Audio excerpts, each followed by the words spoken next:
Welcome, welcome, morning, morning.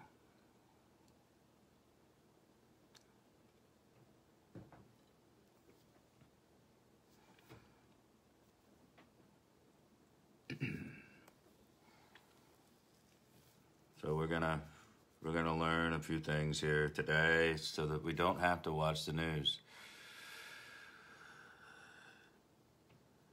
Because the news, Fox News is all over the map. They are all over the map, dishing out the bullshit. Yeah, we're going to discuss Rand Paul a little bit, but mostly we're going to discuss the ramifications of the actual bill, because that's where things are getting tied up in the information highway sector. You got a lot to clear up, so we'll do that.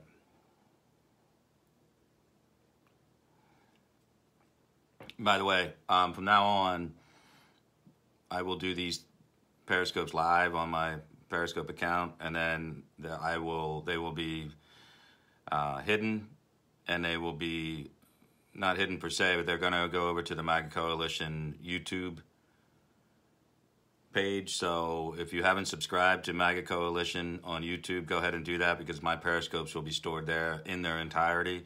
So for people that are confused by that think we're taking them down or hiding them, that's not necessarily the case, because there's so many people that are just like militantly trying to shut down our platforms and silence me.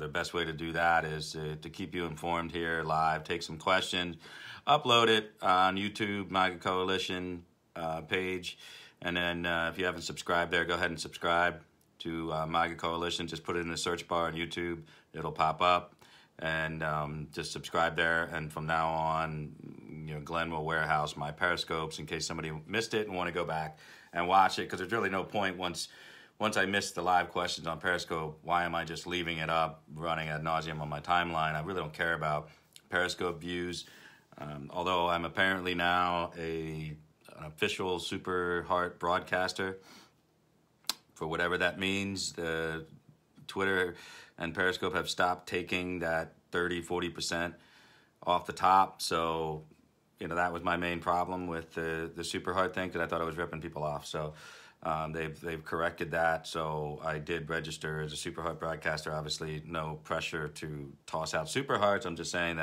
that's why I will remain live on Periscope, but then after that, just warehouse it to the YouTube channel for MAGA Coalition. So anyway, we're going to start by talking about the 4 senators that have pretty much signaled that they would vote no against the, well, vote yes, essentially, on a bill, which is basically a vote against the emergency declaration made by the president. So what we have is the typical, Tillis is up for re-election in North Carolina. He's a nervous Nelly. Collins is up for election. She's a nervous Nelly. Markowski, not up for election, but just a total nervous Nelly and looking to undercut Trump any way she can. And then Rand Paul was, the kill shot. Now, Rand Paul is doing 2 things by doing this. One, he's standing for his virtue as a politician, which is something that he espouses in a really clinical way. So he's not going to surrender a lot on the philosophical or ideological front to the president on something this big. He's just not going to. But he's also he's achieving a double objective here, because Cory Gardner doesn't want this. Tim Scott doesn't want it. No one wants to make that vote. No one wants to be the 4th guy that sinks this declaration on its face. So, Rand Paul's just doing, it's going to be somebody.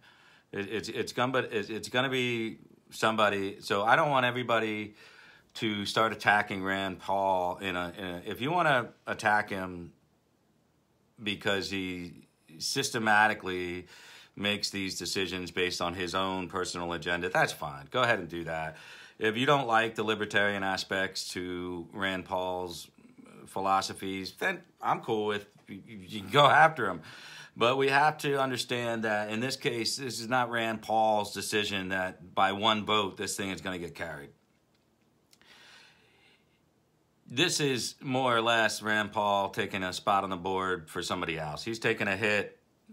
The president knows what's going on. The president was informed before CPAC that there wasn't going to be the votes to tank the resolution against his declaration. That was part of the reason why he unloaded at CPAC. I mean, you have to understand what that speech was really about.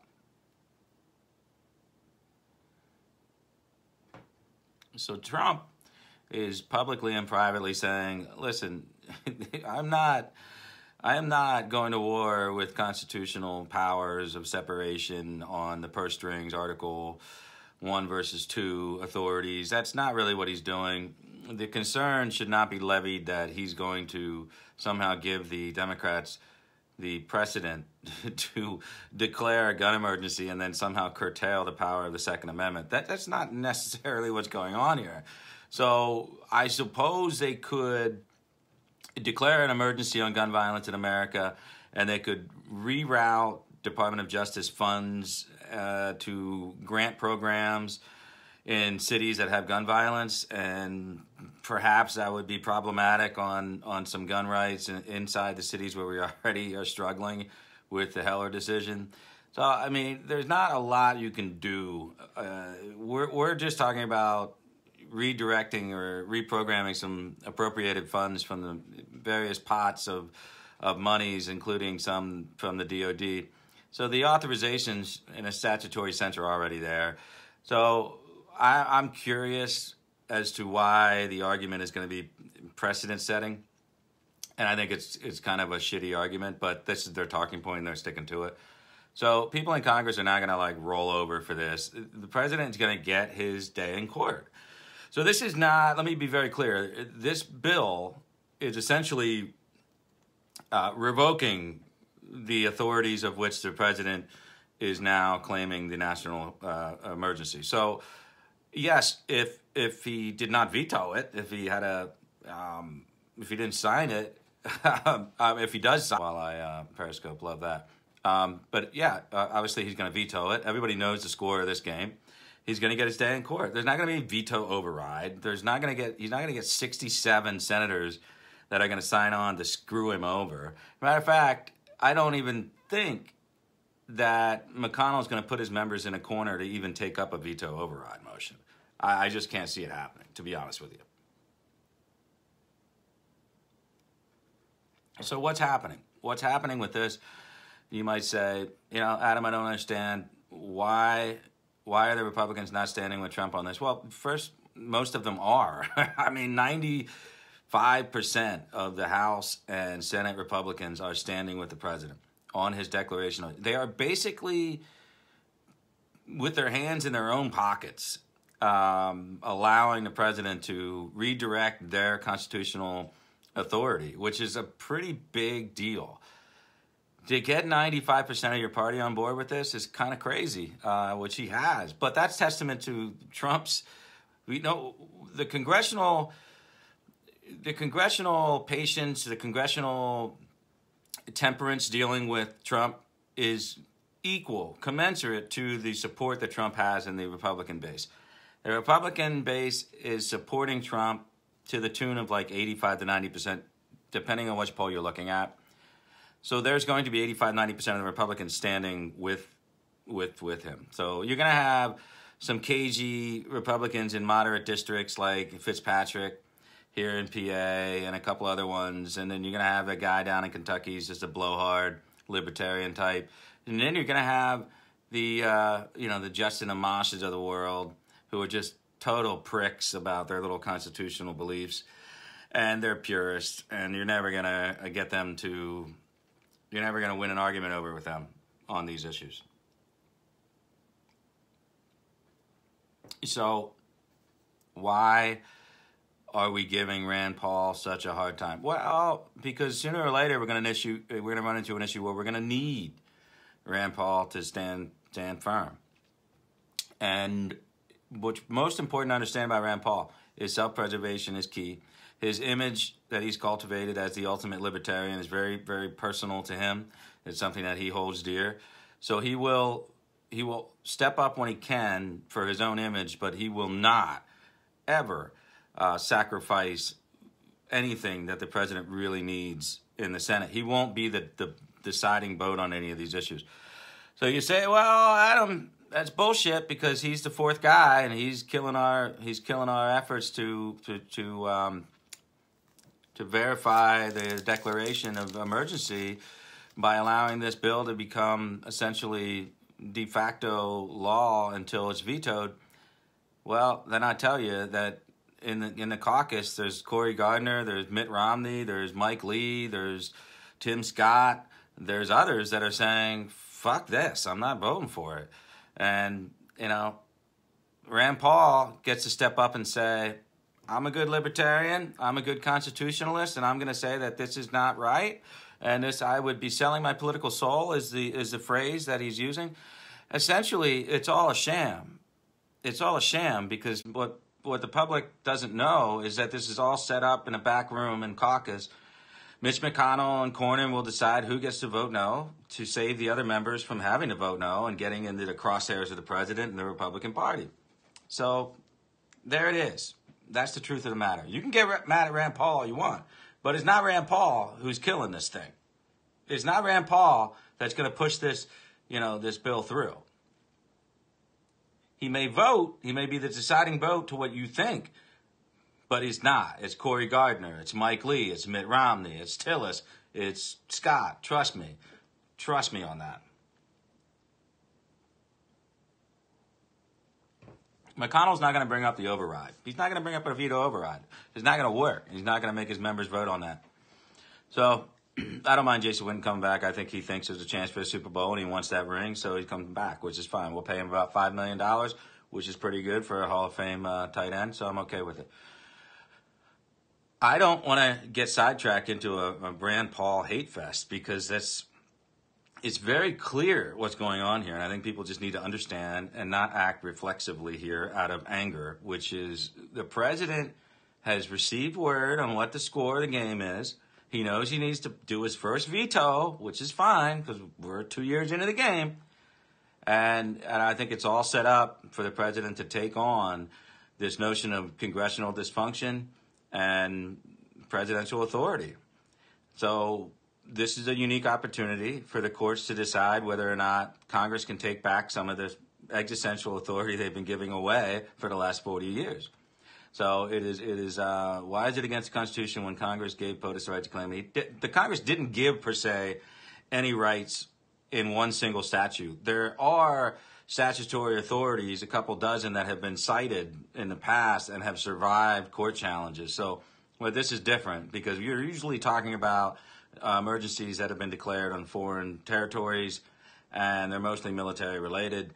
And then this thing is a reprogramming of appropriated dollars, which is a really sensitive Article 1 versus Article 2, so-called purse string authority of the Congress, which was a central theme to the framers in drafting the Constitution. There's a lot at play here for the court to get in bed and make this decision once and for all. Having, we're looking at $8 billion potentially reprogrammed. That is a significant amount of money. It seems insignificant when you talk about the terms of the total budget, the total spending bill. It's very significant when you're talking about reprogramming, which is essentially taking line item appropriations made by Congress and repurposing that money, which is pretty constitutionally hairy maneuver. And don't get me wrong, if we're using this notion of a gun violence national emergency by the next Democratic president, whenever that would be, you still cannot run afoul of the Constitution. You still cannot run afoul of existing codified statutes. So it would be essentially a precedent of a larger amount of money getting repurposed or reprogrammed, is what we call it in government. And that is what Congress is getting nervous about, because if you can make an $8 billion reprogram, then is that opening a gateway to a $25 billion programmatic shift, which could be really, really unpleasant, because say you have a really Republican majority in both chambers in the future and a Democrat in the White House, and we actually box them in on some Planned Parenthood funding where we can stop the flow that's still going into Planned Parenthood and being used for clinics that are referring abortions or performing abortions. Say we manage to box a president in on a deal to stop Planned Parenthood funding in the future, that president could declare a national emergency and cite a couple of back alley abortions or something of that nature, or an increase in undiagnosed breast cancer cases, which is bullshit because Planned Parenthood only does about 5% of that work as far as mammograms and such. Then they could reprogram billions and billions of dollars back into Planned Parenthood. I'm just using some government-related metaphors here for you to. I'm getting overly analogous here, but I hope that you realize what I'm trying to say is more or less playing the devil's advocate here. I think it's inflammatory to talk about Second Amendment getting curtailed, having gun rights curtailed, or any court precedents curtailed by a gun emergency essentially is a non-starter. That is a kind of a ridiculous argument, and I don't think that the Republicans are responsible for doing such in a responsible way. I think they should cease fire on that, if you don't mind the pun, talking about the Second Amendment issue and national emergencies. This is a reprogrammed debate. Can the president reappropriate essentially $8 billion that was appropriated to the Department of Defense and in some cases some DHS, DOJ stuff? I don't know. We're going to let the courts decide. We'll let the courts decide. That's the fight the president has to fight. Good news? Good news is we should be better off to have these battles. Yeah, it'll pretty much shoot up the chain quickly to the Supreme Court because it's a constitutional issue. The Supreme Court has the luxury of not listening to cases that they deem to be overly sensitive to the political environment of the day. The closer you get to an election, the further away it is from a Supreme Court decision traditionally. However, cases of existential constitutional crises, which this is an Article 1 versus Article 2 authority question. The Supreme Court does not have the luxury of sitting it out due to political environments. They must take up the question. And I'm not quite as certain as Rand Paul is that the president will lose. Rand Paul is suspecting that he will lose that battle. I am not enthusiastic about the trends of the court, with John Roberts being the new swing vote, and he's swinging further to the left than Kennedy ever did, and using a small subset of court cases here as my controlled experiment here. I am not happy with that empirical data if I'm looking at that small group of decisions that he's made. I think it's problematic for us. So if you really want to start yelling and screaming at somebody, he won't care. But John Roberts is the real problem here. He's our real question mark as we move forward. And I think that's why there was such a public rush to verify that Ruth Bader Ginsburg was capable of retaining her position on the court, because people want these decisions made in a responsible way. They don't want a complete leftist who is devoutly against Trump. So that's why people were so excited about getting her off court. You know, we'll see if that happens over the next year. But now the bill will be vetoed. The bill will be vetoed. And the veto override motion will be picked up in the House, and they'll want to get the Republicans on record. The problem for Nancy Pelosi is she knows that she's not gonna get 285 votes. So she's I don't know. She's in a bad spot because she's going to put the Republicans on record saying that they support the president by basically sticking with the veto. Problem is, these moderates that were put into these seats, you know, in Orange County and rural New York, rural New Jersey, and rural Pennsylvania, they don't want to go on the record basically saying there's no emergency on the southern border. They don't want to do that. So Nancy Pelosi has to play some political chess here because she's got some wild-eyed, crazy people like Tlaib and AOC in her caucus, which are gonna be right up her hooch hairs on this. And I don't know. I don't know what she's gonna do on it. I really don't. So we'll see. Yeah, Chris, the 5-4 decisions on political issues are really not good for the Supreme Court. That's Roberts doesn't want to do it. So Roberts is joining the left to try and pull together, some 6-3 decisions here because he doesn't like the 5 to they really want 7-2s. My problem is Roberts is such an institutionalist that he'll let his institutionalism trump his constitutionalism. And that's a problem when you're a Republican. You don't want to see that type. That's how we ended up. That's why we ended up with a lot of problem with O'Connor and Kennedy. Problem is they weren't the Chief Justice. I mean, we flat out put this guy in charge of what cases to take, and that's pretty dangerous because he's really in charge on a lot of things. And the biggest potential enemy that Trump has to his reelection is John Roberts. That's not a point of argument that anybody who knows anything about politics can responsibly make. So I'm just filling in the blanks here for you. We can just move a couple of days ahead in the news cycle.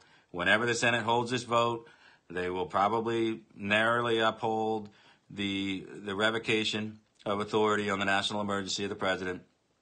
And the president will veto it. This is already basically drawn up. And at that point, the House will have to make a decision whether or not they really want to take up a veto override. I'm not quite certain that Pelosi has a choice, and it'll backfire. They will not get it out of the House, and the Senate I don't think takes up the override. I really don't, unless there's some kind of game being played that I don't know about. So there's the score of the game. It goes to the court system, and then it'll ride up the chain pretty quickly. They won't be able to sit on it like they're sitting on other decisions like the Obamacare mandate and shit like that. So I can just gloss over all that for you. I mean, you don't have to catch the news, and you don't have to sit around waiting. When's the vote? When's the vote on the bill that deals with the national emergency? Don't worry about it because it's going to pass. All right, it's going to pass to the governor or to the president's desk, and he's going to veto it. So you can skip the drama. You can flip out on Rand Paul all you want, but I'm telling you, Rand Paul's not the guy that killed this thing. That shit's going on in the caucus. Rand Paul's the guy standing up, taking the bullets because it works out for him. Not because he's a magnanimous bastard who, just wants to do the right thing. He's there because this is going to work out for him in a talking points version, and the president knows it. The president knows the score of the game, and he's still going to be golfing with Rand Paul. So before you start taking shots at Rand Paul, know that he's still one of the allies to the president. That's just a fact of the matter. So you're going to need him at some point. He's going to be there. But he needs his prima donna moment, and this is his prima donna moment. So let him have it. Moving on. President knows he's got to veto this thing. Actually, this is what the president should be in. He should be in this position. The fact that he's there on such a narrow margin, so he's vetoing a very partisan bill, saves him from any concern of what Obama had to face in 2016. Obama got crushed when he vetoed the 9/11 Right to Sue Act. I mean, he got crushed on a veto override. I'm talking like 99-1 in the Senate. It was like he got his ass served. Listen, you better be careful as a president. You got to veto only things that are sharply divided in the partisan ranks. The fact that the president is seeking to reprogram $8 billion plus of appropriated dollars, and he's got 90% of the Republicans standing with him, is absolutely living proof of his authority in the Republican Party right now. I mean, he has the authority of the party. I mean, he is more than a titular head at this point. The guy is running the Republican Party, and he did it within 2 years, which is remarkable because coming out of the presidential election and into the White House, we were in shambles with our relationship with the RNC. The president has single-handedly done such a political hit job on the establishment wing that they are dizzied and on the mat. They can't get up. I mean, this guy never takes his boot off your throat. He makes political mistakes on the Civics 101 front daily. Daily, he is shooting himself in the foot. it is unreal how willing he is to circumvent the frustrating process to get things done in Washington, and do so in like a it's like self-harm. It's like watching somebody like slice a razor just to feel pain. It's like he cuts himself. He's like a cutter. He wounds himself on a daily basis in a political realm. By no means is he Lyndon B. Johnson. I mean, he doesn't know how the hell to get things done in the Senate or the House. But I'm telling you, on a political front, the guy is a pugilist in a way that no president has exhibited such authority over his party. Unwilling party. He has put a stranglehold on people that loathe the way he does business. It's fascinating to watch. I mean, if you're a political creature like myself, I am fascinated on a daily basis, and I am truly a fan of what Trump has done to the Republican brand. I really am. On a political basis, I'm a huge fan. On a policy basis, I think, holy shit, what is this guy doing on an almost daily basis? On a policy basis, I don't know what the hell the administration is doing. They've got shitty people in high places. They're making all the wrong moves, and they are only above water because of Trump's ability to go directly to the Republican base and the American people through Twitter and other forms of televised earned media. I mean, this guy is an anathema when it comes to getting shit done in a legislative sense. I'm sorry, he is. I mean, I can't excuse any of it, and we talk about it in a higher rank scenario all the time. Why doesn't he just boom, boom, boom, boom this? He doesn't have the patience for it. He absolutely does not have the patience. The problem that the establishment wing has is he owns the party now. And if you want to attend the party, if you want to be reelected, you can't piss him off. And so they're going to be dancing the night away in the Senate Republican caucus. Dancing and fence riding and doing shit, trading off blame and skirting out on a lot of bullshit so that they don't take too much heavy flack, because Trump has got you in the crosshairs. And when he got you in the crosshairs, you're the next Jeff Flake, you're the next Bob Corker, you're screwed. And if you can be the next Dean Heller, you can try doing a little do-si-do and being against him and then for him. That didn't work out too well either. Like McSally, you can try that shit. I don't know. I wouldn't do it if I wanted to get reelected. President has enormous political power. So there is the dichotomy by which we must consider all decisions that are going to be made. He is politically fluid and strong, instinctual as all hell. His instincts are solid. His populism, his red meat nationalism is fine. I mean, he is reaching across the spectrum, and he's doing well across the minority spectrum as well. He's not doing great, but he's doing well. And he's holding on to 2004 Bush-level Hispanic support, which is what it takes to win re-election. Looking at the polls in aggregate, I'm seeing a bump upwards, 4 to 5 points in the last 30 to 40 days, which we, again, have been under heavy fire. The Democrats are doubling down. The Democrats don't understand that they should be attacking all kinds of dysfunction with the White House. And instead, they're attacking on things that just don't exist. They're attacking the character issues with Donald Trump. So you just don't understand Donald Trump. And I'm so hesitant. It's so obvious to me that I'm hesitant to articulate it because I'm afraid that some Dem operative somewhere will start picking up on this. In order to understand Donald Trump now, you need to understand Donald Trump 40 years ago.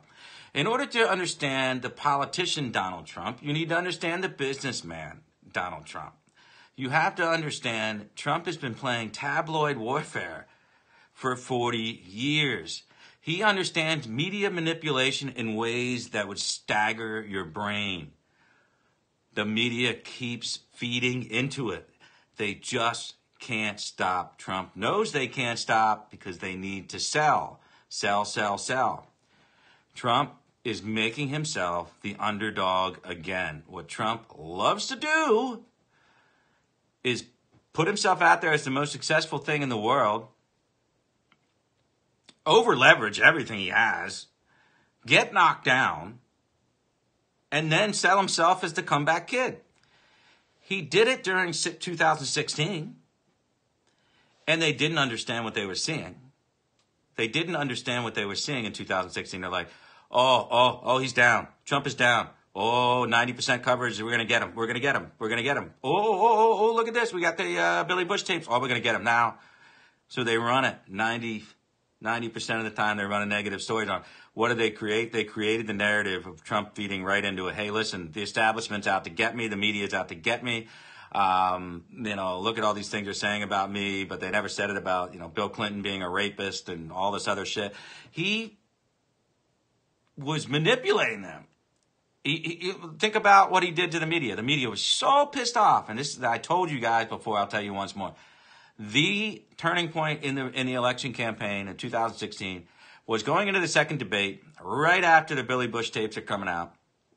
He is every shark in the ocean is taking a bite out of his ass. What does he do? He says he's got a big announcement he's got to make. He's going to make a big announcement before the debate. And they're thinking, is he going to pull out? Is he going to pull out? All the frenzy. They all run in there. They put it all on national TV. All of them are running it. CNN, MSNBC. Everybody's running this press conference. And who comes out? Like Juanita Broderick and, and Catherine Weiler. Like, they all come out. The people that have been sexually harassed and in some cases raped by Bill Clinton. The media was furious. They did not want to televise this shit. If they had any idea who was behind that curtain, they wouldn't have put it on any of these stations. It was fucking genius. Was it his idea? No, of course not. I mean, he's a presidential candidate. Not going to get in the weeds on this, but it was presented to him, and it was something that is so unsurprising to the people that have been covering him in the New York Post and the New Yorker for so many years that they probably smirked when the national media got burned by this, because that is what Donald Trump does. Now, click. They're out to get me. Everybody wants me out of this race. This was all by design. They held it for the last minute. And oh, by the way, Bill Clinton's a rapist. Did anybody tell you that? Did anybody tell you that in 1996? Nope, they didn't. So that's the lesson Donald Trump learned. And what they're doing now is allowing him the opportunity. They're affording him the opportunity to once again embrace the role of the underdog. He's the president of the United States of America, of which almost universally are reelected to a second term. And they've somehow managed to allow him to achieve underdog status again. It is truly fascinating. It is such media manipulation that it cannot be properly. I can't even put it out there in a way that should be surprising to anybody. It's not a way that I can even. It's not comparable, I guess, is what I'm trying to say. I'm trying to find some analogous situation, but I am analogically bereft at this point. That's what Trump has done to me. On the political front, I am analogically bereft at this point. I literally cannot find a media manipulation campaign as successful as what Trump is doing. It is masterful. Now, what else is masterful? I know people are going to tune in for a second and think I'm another one of these Trump lick-assers when I'm not. If you wanted me to do a whole scope on the political follies of what he's not gotten accomplished on the policy front, I could probably do 2 hours on that. But what you're listening to now is the respect and damn near reverence of a long-time political operative All right, I've been a political operative for 20 years, but I also spent 10 years inside working for government. So my government experience, that part of my resume, that's like a split discussion. I mean, if you want me to go over policy and administrative decisions and a scorecard for Trump, you're not going to get very good grades. If you want me to split the scorecard and go over to my political operative side, of which I have substantial experience, I'm telling you, this guy is unbelievable because he broke the algorithm. He's broken the algorithm. The media is now stuck. They're stuck because it's a self-fulfilling prophecy. They're making him the underdog, which is exactly what he wants to be, because to get the American people on his side, even as a sitting president, he is going to need to simultaneously present himself as the best president since Abe Lincoln, but also the greatest underdog in the history of presidents running for re-election. And he will do it. It's the duality is unbelievable with this guy. It's completely duplicitous. Don't get me wrong. I mean, it's dishonest intellectually what he does, but the media falls right along with it. Trump can't do any of this without the media. They absolutely cannot do anything without the media. And the media knows this, but can't stop. They can't stop because without Trump, all the subscriptions go down. All the viewership goes down. They can't stop. It's a self-fulfilling prophecy. Trump has them feeding into this cycle. Listen, when Trump was down and out, whatever it was, late 90s or whatever, after all the bankruptcy shit in Atlantic City and all that stuff, you know, when he was down and out, the press took joy in stomping his self-promoting ass. They fucking took joy doing it. The problem was he repackaged everything and came back as the comeback kid, and they couldn't help but cover it because it was a good story. And they literally propelled him back on top. I don't know where Trump would be without the media. Frankly, I don't think he'd be anywhere.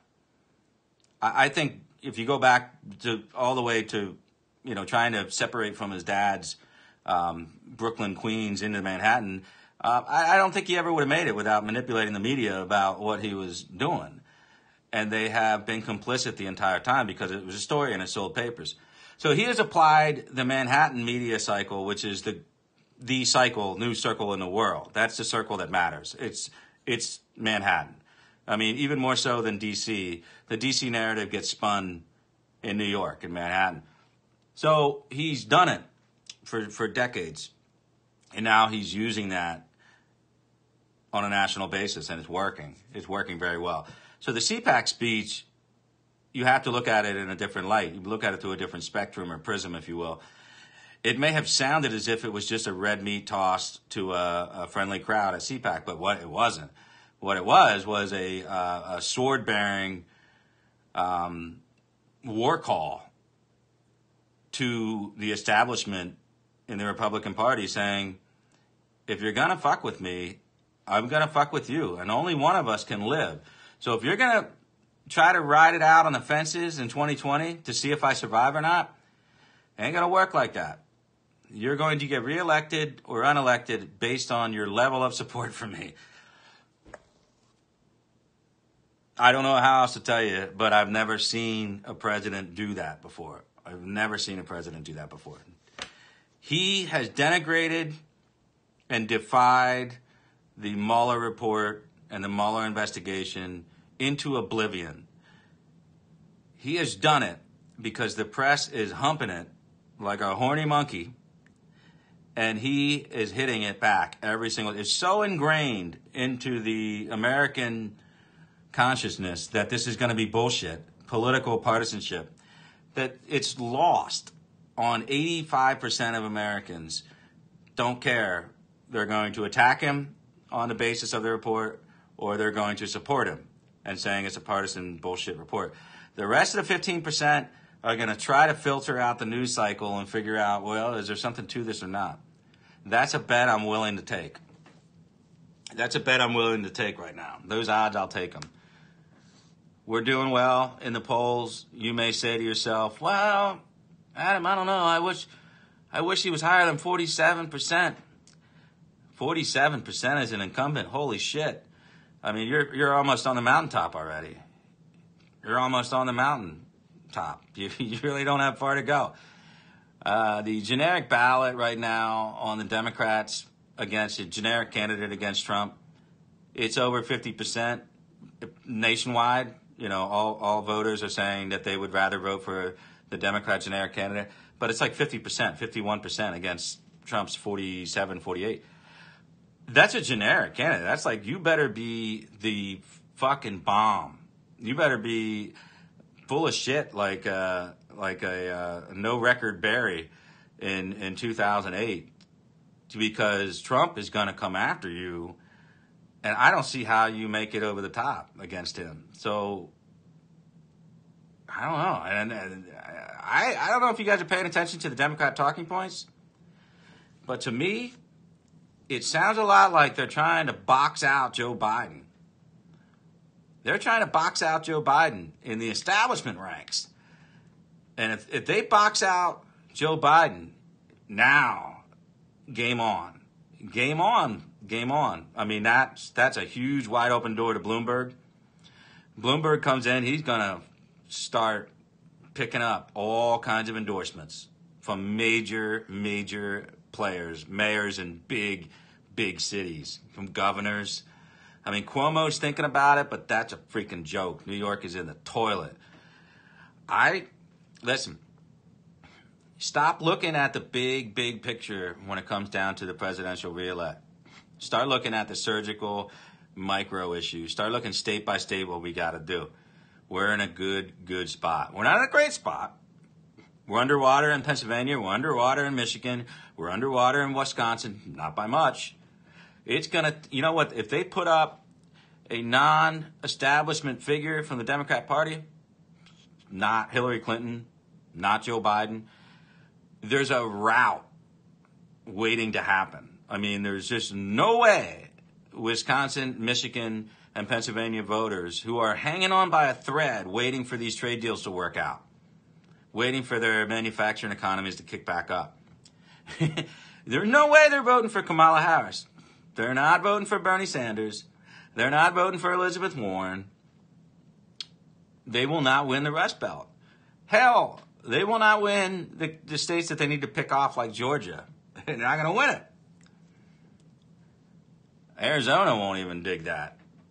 Arizona is probably feeling buyer's remorse on Sonoma already. So, listen, it's not a bad spot to be in if you're President Trump. The political advice that I would give the president is keep on doing what you're doing. The political advice is keep on doing what you're doing, because you have the GOP, the RNC is under your thumb. It's under your thumb. And you have yet to scratch the surface of an excited fundraising base. Your fundraising base right now is kind of, they're exhausted from the cycle. They're exhausted from the constant hits to request money over constant issues. And there's going to be a lull. There's going to be a lull for the rest of the summer probably, and then it's going to start kicking up. Then it's going to start kicking up in the fall. And as we go into the reelect, I believe he's going to be outraising typical GOP numbers by a lot. By a lot. So you're going to have the money. You've got the party support. At the same time, you can't take your foot off the gas. Everything that Trump does is successful on the political side, not the policy side, but on the political side, is because he doesn't take his foot off the gas. And if he's got one issue that he can't accomplish, he's going to move to the other issue. Not only that, he's going to make it a national talking point for everybody to talk about, and the media will fall for the same trap, and they will follow him into whatever he wants to discuss. At the same time, they will never stop reporting the Nadler committee now. He's going after obstruction hearings. You know, they're going to try to prove obstruction. It's stupid. But that gives him the underdog role again. That's going to make, like I said, 85% of this country does not give a shit anymore.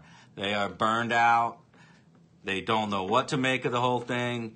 They don't want to say Mueller is necessarily a bad guy, but they're not willing to believe he's not a partisan guy that took this job to protect his friends. You're not going to win on that report. Moving on to the report. Why are we arguing about what's already in the DOJ regulations? Why are we arguing like there's a choice of whether or not this report is issued publicly? Do people understand that this is already the law is written? Because we sunsetted the statute, we let that sunset. That this is a DOJ provision. This is actually a regulation inside the DOJ. There's no choice. This is entirely up to the Attorney General. William Barr will make the sole decision, and there's nothing the Democrats can do about it. They could try to pass a new law. That's what it would take. The Democrats would have to pass a law, and then the president would have to sign his own death warrant. It's never going to happen. It's just never going to happen. William Barr will decide whether to give an executive summary, which I think he basically is in the regulations. He'll provide testimony to both Senate and House Judiciary Committees. And that's all you're going to get. And that's all you're going to get. You're not going to get any whimsical observations from the Mueller report.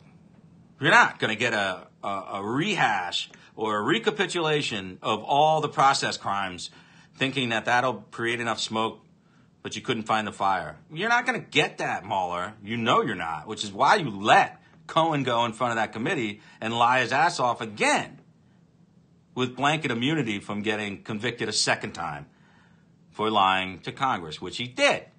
Blatantly lied to Congress again. Flame out, complete flame out. Any president whose personal attorney for 10 years is given blanket immunity, he's disbarred, he can never go back to being a lawyer, and he's going to federal prison for lying, is given incentive basically to take down the president, put him in front on a national televised audience in front of a committee to lie about the president, and that's all he had? That's all he had? That's it? A couple of checks that don't mean anything? We already know. He said he reimbursed you. He didn't, what was that for? That we have no idea what the hell that was about. That was stupid. There's absolutely no point to bringing the checks up and showing the checks. That's just stupid. It's a waste of time. And then what else was it? That he was not truthful about when he stopped having conversation? When you stopped having conversation with Russia about some damn building that never got built? That's nothing. There ain't no law against that. And then what else did you accuse him of? A bunch of personal shit, like being a racist. Yeah, right. The guy's a racist. These guys have been in a public eye for so freaking long. Give me a break. Trying to define him now as a racist? Okay. Might as well just start talking about Fred's, lawsuit that the feds filed against him for, not giving welfare recipients rooming or housing back in the freaking 70s or whatever it was. What was my point? Oh, my point was, any other president whose personal lawyer was unfettered from basically giving out all the personal information despite the client-attorney privilege, they would have got some nasty shit. Can you imagine Bill Clinton? Can you imagine Bill Clinton if, like, Vernon Jordan went under oath to Congress and just said everything? Everything. Personal, everything. Can you imagine Vernon Jordan talking about Bill Clinton? Are you kidding me? Holy shit. Impeachment? Forget about impeachment. Damn. That boy be up the river for a long, long time. I mean, even Bush. Can you imagine putting some personal attorney for Bush and give him blanket authority to say whatever the hell he wants about everything that was attorney-client privilege at the time? Oh, my God. Bush would be going up the river. The fact is, that's all he had, your personal attorney for 10 years, and that's it. That's all. That's all you got. I mean, holy shit. I mean, major win for the president. Major win for the president. No doubt about it. I mean, again, he gets to paint the whole thing as a hit job. Beautifully decides to drop the bullshit word when he knows it's being televised because he wants to make sure he's accurately portraying it as deeply flawed as he possibly can. And it's only justified by using banalities. The other reason why you use profanity or banal terms is because you want it to be reported. So if he just said Mueller is a witch hunt, nobody's going to report it because he's already said that ad nauseum. Instead, he said the Mueller investigation is bullshit. Well, hell, there's CNN, there's MSNBC right there at the table. President drops curse word on live TV. Why did he drop the curse word? Oh, he said Mueller's investigation is bullshit. Now, the Democrats and the media machine in their heads are thinking, we got him. Ma and Pa Kettle won't like that type of speech. No, what you just did was report nationally on a network that he thinks this is bullshit, and so do a lot of other people. You just got his narrative into your network because you're not thinking like him. You're not thinking like him. A lot of people want to attribute 4D chess style thinking. Listen, Trump is certainly capable of this 3D, 4D level chess, but he does it on the media manipulation. He doesn't do it on the policy side. He's not doing any of these complicated things that people think he's doing. He's not setting up these scenarios where it's going to be a gotcha and you're going to like have all these deep state people tied up in some kind of, snared up in some kind of operation. That he doesn't do. He can't do it because he doesn't understand what it is. So it's like, again, I've used this metaphor before. I'm sure Tom Brady was good at baseball. They drafted him. He decided to play football instead. If I put Tom Brady on a baseball diamond tomorrow, he's not going to be doing too well. So Trump doesn't know how to set up and doesn't have anyone that he can trust to set up these snares people think is happening on the deep state front. That's not happening. That's why he's getting screwed over 9 times out of 10 on that front. You're right. He's not a politician. But he's so good at politics. He is so good at politics, but he's not a politician. It's conflicted. It's a contrarian notion. I know that. So putting that paradox aside, I can tell you that he is definitely doing some 4D chess when it comes to the media, and the media just cannot help itself. Cannot help it. Feeding into it. No one is going to cover his speech about Mueller comments unless he drops in what they think will be damaging things like saying bullshit. And if you know and follow Donald Trump a long time, he's a rather profane guy to get his point across.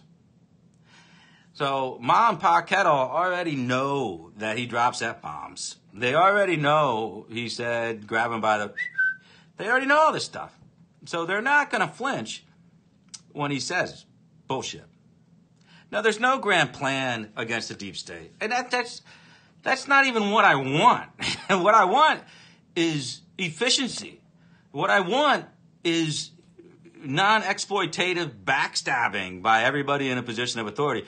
That is why I supported, in the end, the ascension to Attorney General for William Barr, because at least we can achieve some level of professionality, which we have been absolutely having near zero levels of professionality in the top ranks of the FBI. Another point made by the president in this stellar CPAC speech was, listen, I'm reinforcing I love the FBI. I love the hardworking men and women in the FBI. It's just the sleaze at the top. And boy, did he nail it. He just nailed the vernacular. The sleazy top of the FBI. Boy, he put it all in perspective because everybody's kind of like thinking, oh, yeah, where are those guys? They're all out. They're all out because they're all sucked at their job. Now, granted, when you fire an FBI director, you pretty much, it's almost unheard of, but you pretty much wipe out his top team. This is not something that's newsworthy. It is not newsworthy at all. Well, look at all these firings. Oh boy, future-proof past. Look at this. No, you freaking morons. That's what you do. That's what you do. You're not going to leave Andrew McCabe in there. You're not going to leave Baker in there. You're not going to leave Lisa Page in there. Listen, everybody's wiped out. Your top counsel is wiped out, or reassigned. Listen, that's the way it works. If they got enough years, they retire. You forget your stupid fantasies, and that's what they are. I'm sorry if I'm denigrating some of your wishes out there. I'm just telling you. It's not like I don't talk to people that worked for the DOJ under different administrations. I do. I know what's going on, and it ain't what you think. There is a struggle just to establish a level of competence. That's all they want. They just want competence. Competence. That's what they're looking for. That's what Trump is looking for. At this point, he's not looking at William Barr to be, his John Mitchell. He's looking for William Barr to be just good. Just do a decent job. William Barr opened the door to a reset in this administration of serious people. So Trump has a chance here to fill up his administration with good people going into the reelect. Let's hope he does it. Because right now, he's so scattered into the wind on this shit. He's got bad people employed everywhere. It's just terrible. It's horrible to watch. It's like, Mr. President, how the hell can you hit a bowling pin, open sights from 250 yards, but you can't hit a target 25 yards, with your policy and your administrative stuff? I mean, politically, how the hell can you nail a bowling pin on the head, 250 yard open sights, but you got a handgun and you're shooting yourself in the foot instead of the target that's 25 yards away? I have no idea. Part of it's his famous lack of attention to detail and short attention span. Part of it's just leaving it to people and delegating it to people that just don't really want to see him succeed in that way. It's bad. It's bad. A lot of unforced errors by this president. A lot of unforced errors. Certainly, there's a lot of things coming at him from different directions. He's got to get better at dealing with it. But playing with the deck stacked against you can also afford the opportunity of being the underdog. The American people love an underdog. They love an underdog. Being an incumbent president and an underdog is inherently paradoxical. It doesn't make any sense. You're the leader of the free world. How the hell are you an underdog? The media is totally complicit in making him one, and he will manipulate it, and he will roll out what I'm looking at right now as 320 plus on the Electoral College if things stay the same with the economy. He cannot be beaten by any current Democrat who is declared for president. I can tell you that at this point in the game, no declared candidate can beat President Trump in a recession-proof economy. Now, bring up the China deal. Thank you for bringing that up. What's my reticence with the China deal making something of a deal right now? I don't want permanence. I want impermanence to the China trade deal. I want something that is limited in scope and limited in time to be renegotiated next year. Why do I say that? Because I do not want to test the artificial heights of this economy a year and a half out from the election. If you follow market trends, if you follow anything about market histories, if you know anything about it at all, you will know that we are in problematic territory with potentially staring down the barrel of a recession because of an incompetent Fed and overinflation or overinflated value, not overinflation. Inflation is not a problem at this point. I am definitely worried about taking the dollar, as he correctly noted during the CPAC speech, taking the dollar up too high too fast, and the value is going to, again, coupled with trade deals, is going to be problematic for us. And I don't mind raising a 2.6 GDP on a quarter because we'll probably tick that upward as we often do on reevaluation. So we're looking at about a 3% GDP. That's going to be tough. That's going to be tough to roll out 3-4 more quarters of that. So keep in mind, I don't want a really hardline restructured China deal right now. You've got, and Lighthizer knows this. Hassert knows this. And Kudlow knows it. Mnuchin knows it. The economy is politics. It's supposed to be hands-off. You're always supposed to be laissez-faire with the economy when you're a president and not manipulate it in a political fashion. But everybody else does, so you have to do it as well. You must set yourself up for 3% GDP in your election year. That's just the way life is. So, I can't read the tea leaves other than to tell you that our strength right now in re-elect is based on the weakness of the Democrat message, the political strength in the Republican side by Trump, and the economy. That's it. The talking points recently have shifted to the Democrats saying, we don't even know if Trump's going to be allowed to run for re-election. I mean, that is a wickedly dumb strategy. That is just wicked stupidity right there. I mean, if you're really going to hang on to that weak limb, you're setting yourself up for disaster with your own base. You are setting up false expectations that there is any scenario in the world that is going to get this guy out. It's not going to work that way, especially when the Mueller report issues no smoking gun on obstruction or collusion. I'm sorry. You can't find through the partisan political spectrum of a committee hearing based on committee findings is going to trump, if you will, a 2-year investigation by your already glorified Robert Mueller. Mueller is going to hurt the president's overall credibility. He's going to introduce a lot more smoke into what is, assumed is a fire that we can't find.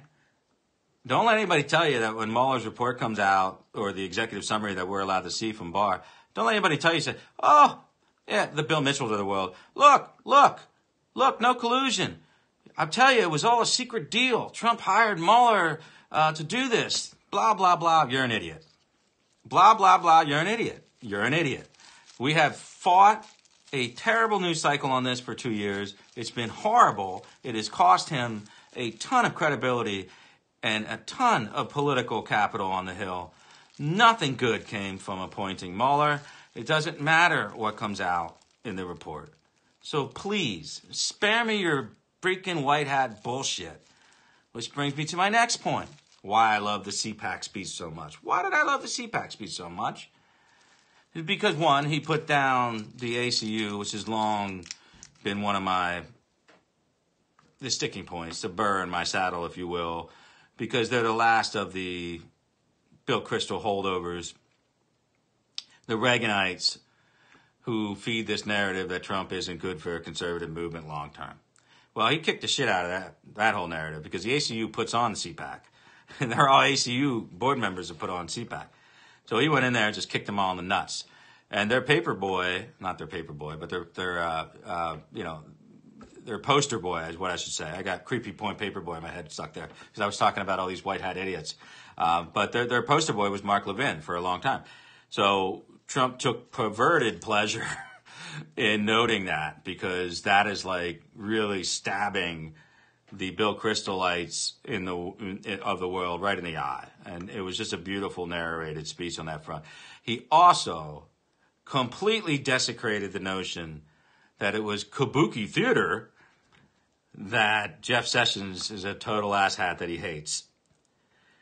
Mother of pearl, he mocked him ruthlessly, right down to the southern drawl.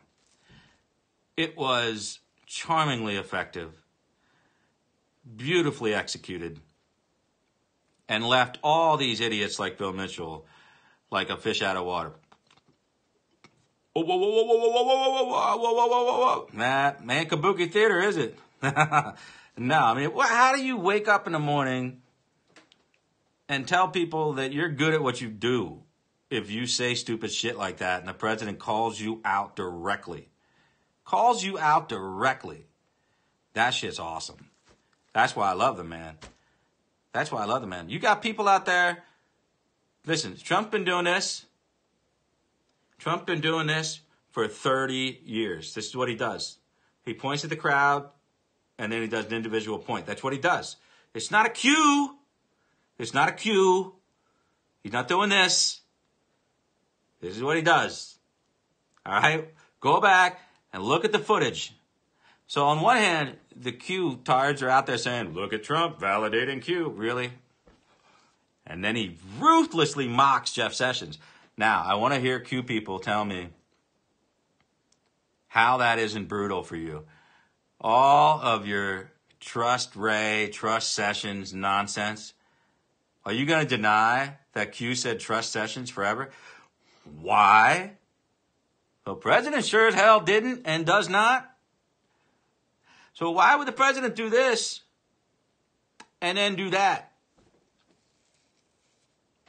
Oh, it's 4D chat. No, it's not. No, it's not. Nope. Sorry. You lost. You lost your narrative. You can't recreate the narrative all the time. You can't predict the end of the world is going to come on March the 3rd, 2019, and get up March 4th and say, oh, well, I got to recalculate. No. You're done. You're done. All right? You started out of the gate with crazy bullshit. Hillary's been arrested. Podesta's been arrested. Blah, blah, blah, blah. Oh, well, that was a different Q.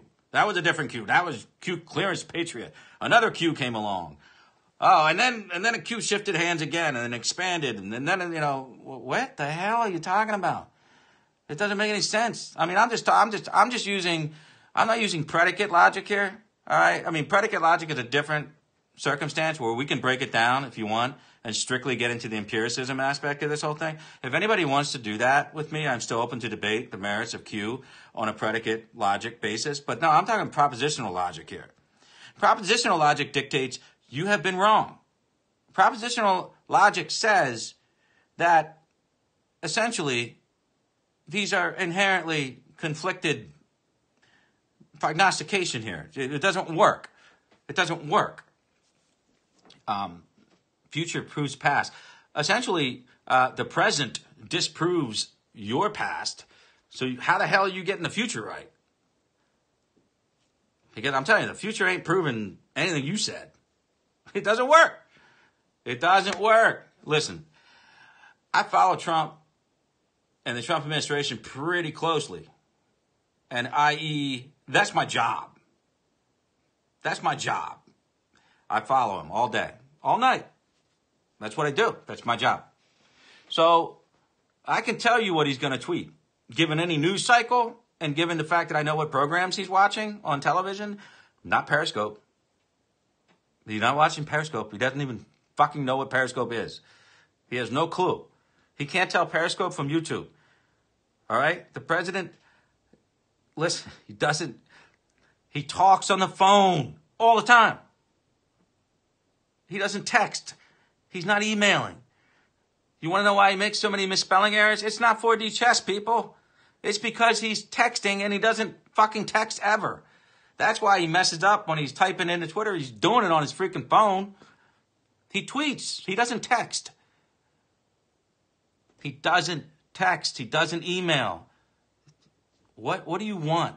Now you're going to tell me that Q plus is the president? Listen, I'm happy when the president can get through 140 characters without fucking something up. Now you're telling me he's like, what, coding? Now he's coding? Now he's playing some fancy game of political intrigue, and he's getting into statecraft by doing timestamp alignments. The fucking guy doesn't even use email.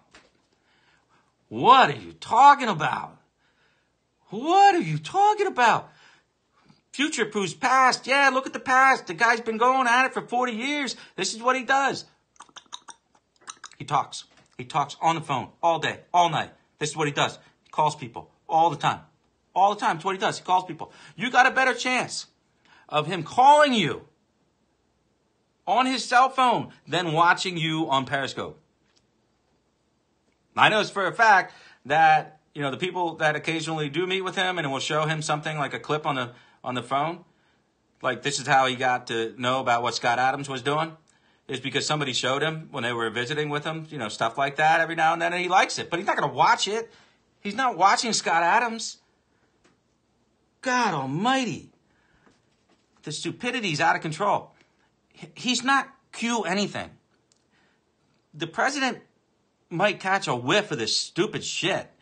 He might walk backstage and be like, what the fuck are these morons wearing Q on their shirts for? And somebody, Dan Scavino or somebody will be like, oh, this is an internet thing. They love you. They think you're awesome, but they're a little out there. Don't touch it. It's political death. And he's like, oh, okay. They love me? Yeah, President. They think you're awesome. They think you're like the emperor of the world. Oh, well, fuck it. I won't say anything about it then. That's cool. That's Trump. That's Donald Trump. Do you know anything about Trump? Have you followed Donald Trump? That's Donald Trump. President, they're crazy as shit, but they love you. They think you're a god. Oh, all right. But if you say anything about it publicly, you're going to get impeached. Oh, well, okay. I won't say anything. I don't know. What the hell's it about? They think you're rounding up pedophiles and sending them down to Gitmo. Whoa, that's fucked up. I don't like drugs and I don't like drinking. That's exactly what the conversation is with the president. Hey, Dan Scavino, what's up with this? What's this Q thing about? Oh, Mr. President, it's a wild-eyed, weird thing about rounding up people and sending them down to Gitmo. What the hell is that? Oh, they think you're going to declare martial law and you're going to round up tens of thousands of pedos and you're going to put them in military tribunals. And whoa, that's fucked up. But they love me? Yes, Mr. President, they love you. They think you're a god and you control everything. Ah, that's awesome. That's awesome, man. That's great. That's awesome. That's it. That's the conversation. That's the conversation. If you think anything else, you don't know anything about Donald Trump, not just the president. You don't know Donald Trump. You just don't know him. You don't know him, and you don't know how his brain works. It was just kind of funny because you think he's a freaking god, but you don't even know how his brain works. So I'm willing to debate both predicate logic and propositional logic. Propositional logic, I can basically throw out any empiricist-laden argument made for the existence of Q being something that the president is aware of and functions with tacit approval of the president. That's not true. If you want to get into some kind of predicate debate, then show me all of your silly Q proofs. Stop telling me to go to a website and look at all the Q proofs. If I literally did that, they have a word for that. I'm not going to say it, but there you go. I'm not going to do that. If you want to bring me Q proofs, go right ahead. Just make sure that those Q proofs are not lined up with Q said this on March 28th, 2017, and Trump tweeted something relevant to that on March 29th, 2018. I mean, don't give me that shit. Don't give me that shit. What does that mean? What does that mean? That the president is sending you secret freaking messages dictated by timestamp alignment? The president of the United States of America, who doesn't text anyone, hardly ever, rarely ever texts anyone, or even emails, is now, he's linked up with the coders, baby. He's working with some Q clearance, which, by the way, is a Department of Energy designation, not related to the military at all. But he is really, really working the back channels. What the hell? Again, propositional logic dictates this don't add up. It doesn't make any sense. If you're happy following it, okay. If you say it's harmless because it's all pro-Trump, let me ask you a propositional logic question then. Propositional logic would dictate if something is anti-American and pro-Trump, how is that a good thing? And you ask me, well, how's Q anti-American? Well, because let me tell you how Q's un-American. Q is saying that there's going to be martial law declared. So basically, we're going to suspend habeas corpus. We're going to rip out all of your rights as a citizen nationally. And everybody who we don't like is going to be summarily sent to Gitmo and subjected to a military tribunal, even though they're not in the military. So we're going to destroy the Constitution. We're going to irrevocably destroy our constitutional republic status. We're going to cease to be the American. the America that we were. I don't want anyone, Republican or Democrat, to even entertain the notion of stripping our constitutional rights, right down to the most disgusting asshole in the world. Now, what is the probability that this is true? Doesn't matter. The probability is 99.9% that it's not true. But how can something be anti-American and pro-Trump? And if it is, are you really pro-Trump? Because you're not making America great again if you're stripping the Constitution. You're making America cease to exist. Are you following along here? So forget all the other stuff. Forget about ex parte Mulligan. Forget about all the other long-standing court precedents that the military cannot take such operations up without extraordinary circumstances, of which we have none. Of which we have none. The fact that the Department of Justice and the FBI chose not to indict Hillary Clinton, I don't believe, as much as that maddening, as much as that upsets people and it's maddening as a fact on its face, I don't believe that that's prima facie evidence that we should ship her off to Gitmo and execute her for treason. I mean, I don't even understand how you can say that stuff out loud.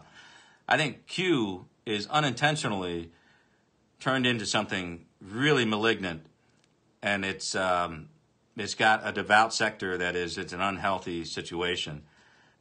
And I can assure you of one thing that is not debatable.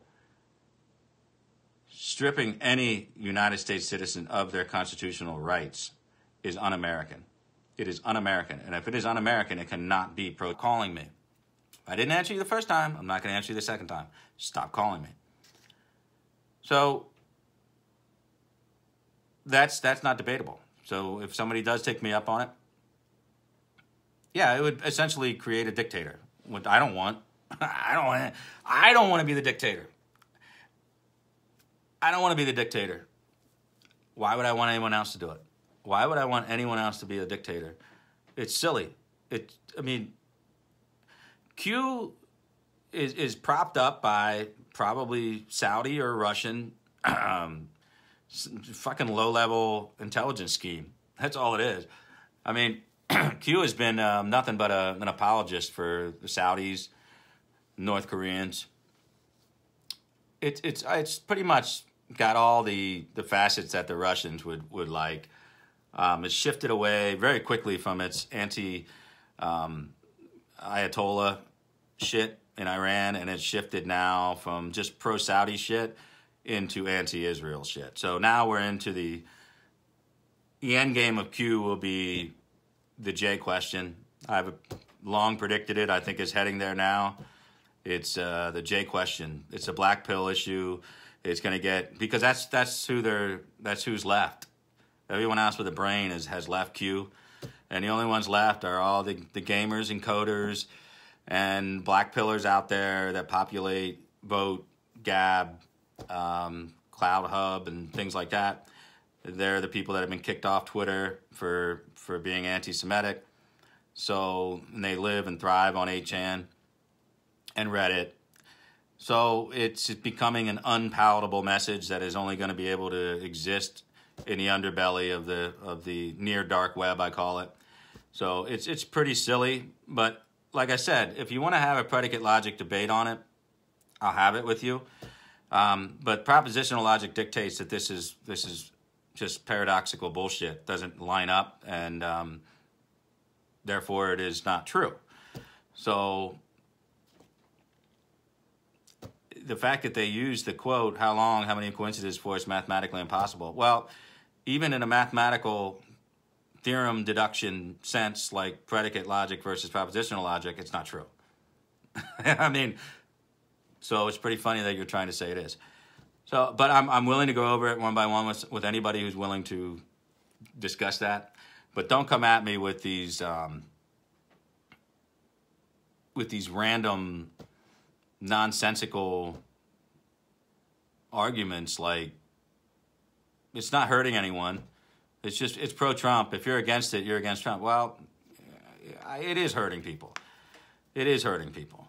David Joseph Hayes is not a good guy. David Joseph Hayes is not a good guy, and praying medic is what he goes by, and he is making a killing doing this. And I don't begrudge anybody making any money, but I begrudge making it particularly off of people that cannot afford to give it, and even more particularly off people that are like good-hearted Trump supporters that are being misled into this horse shit. So yeah, you're on my radar. You'll be on my radar. Will you do an open chat on your YouTube channel? Yeah, I mean, this is where, again, I want to tell people my stuff is not going to stay up on my timeline.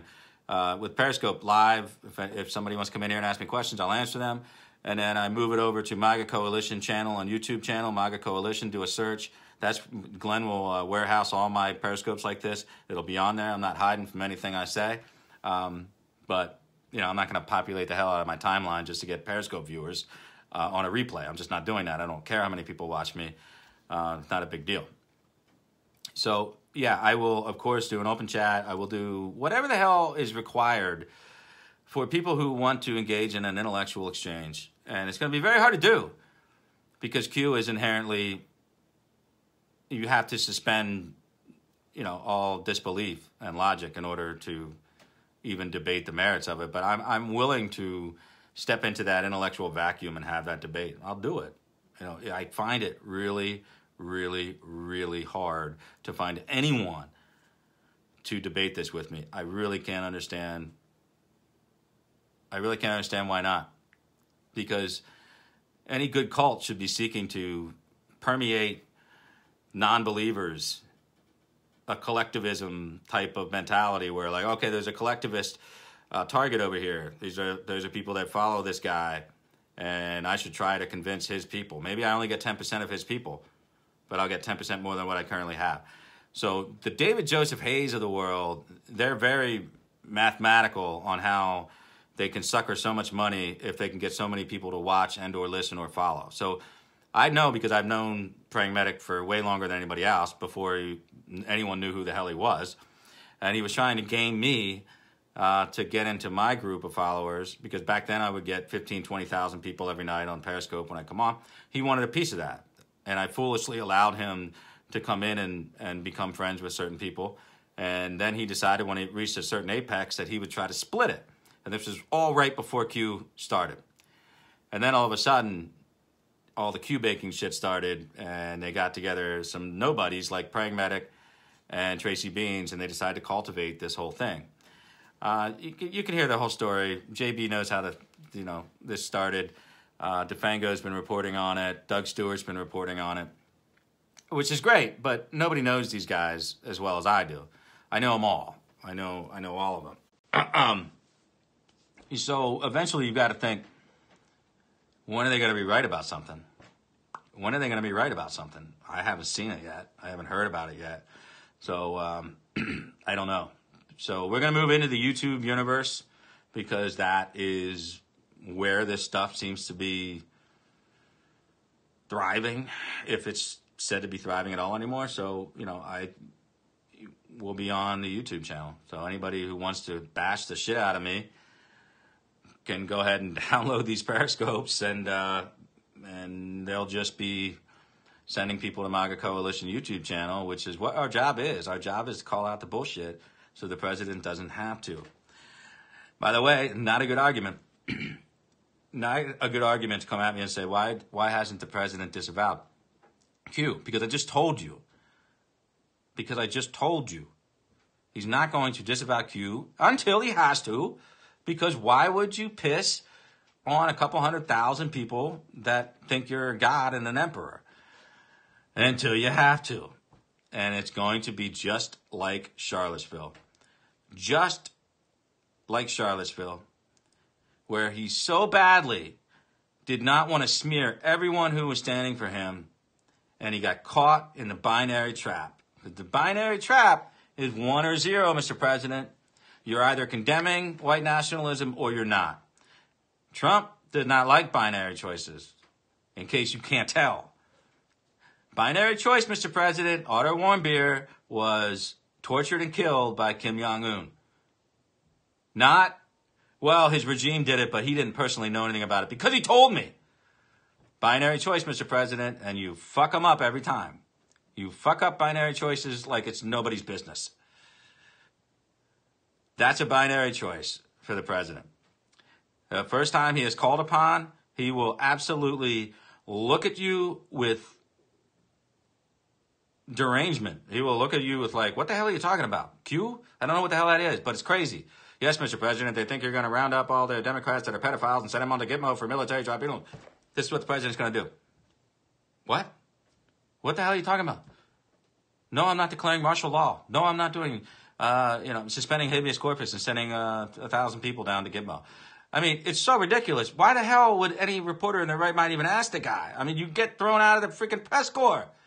You get thrown out of the press corps for asking shit like that. But again, it's a binary choice, and this one he won't fuck up. He cannot justify.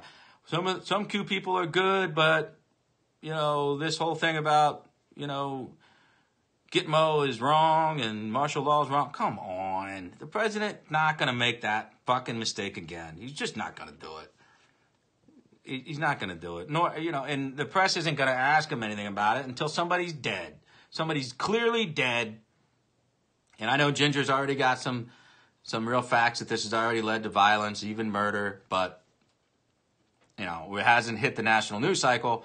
When something happens, Pizzagate lived until the guy walked in to comment pizza with an AR-15, and then it went down the hill as fast as it could possibly go, and everybody ran away from it, which was funny because, frankly, I never got near that thing to begin with.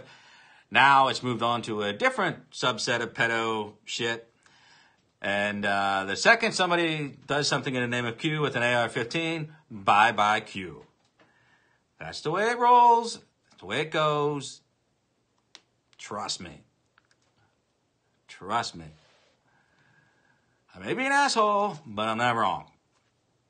And therein lies the rub for my enemies. You don't have to like me, but I'm not wrong. With that, I think my rant portion is over, and I shift to a few questions. Yeah, anonymous movement shouldn't, it's not even a movement. You don't know how real it is with the manipulation, bot farming, and all the bullshit.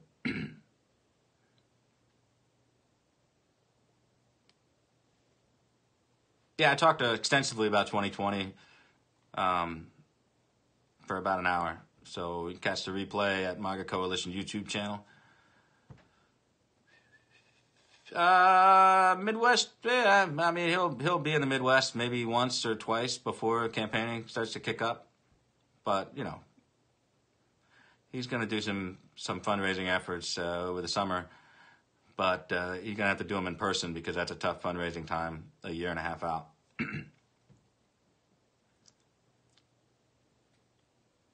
Yeah, made a lot of promises, Pump House. Yeah, a lot of people ask me about that.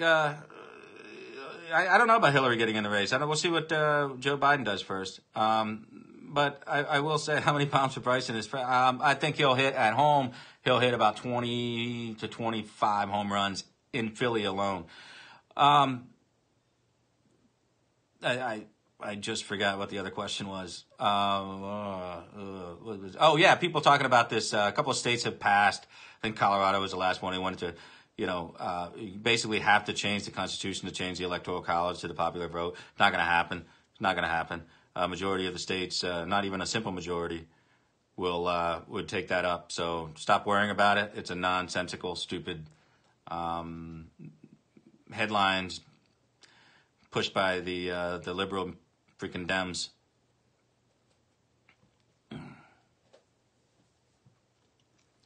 Not going to happen. Yeah, I'm not sure. Like I said, it sounds like the talking points are trying to push Biden out. I don't have any direct knowledge of Kellyanne's leaking habits other than the rumors. Yeah. Well, you know how it is, Teddy. President's not watching anyone on Periscope. No one. Including me.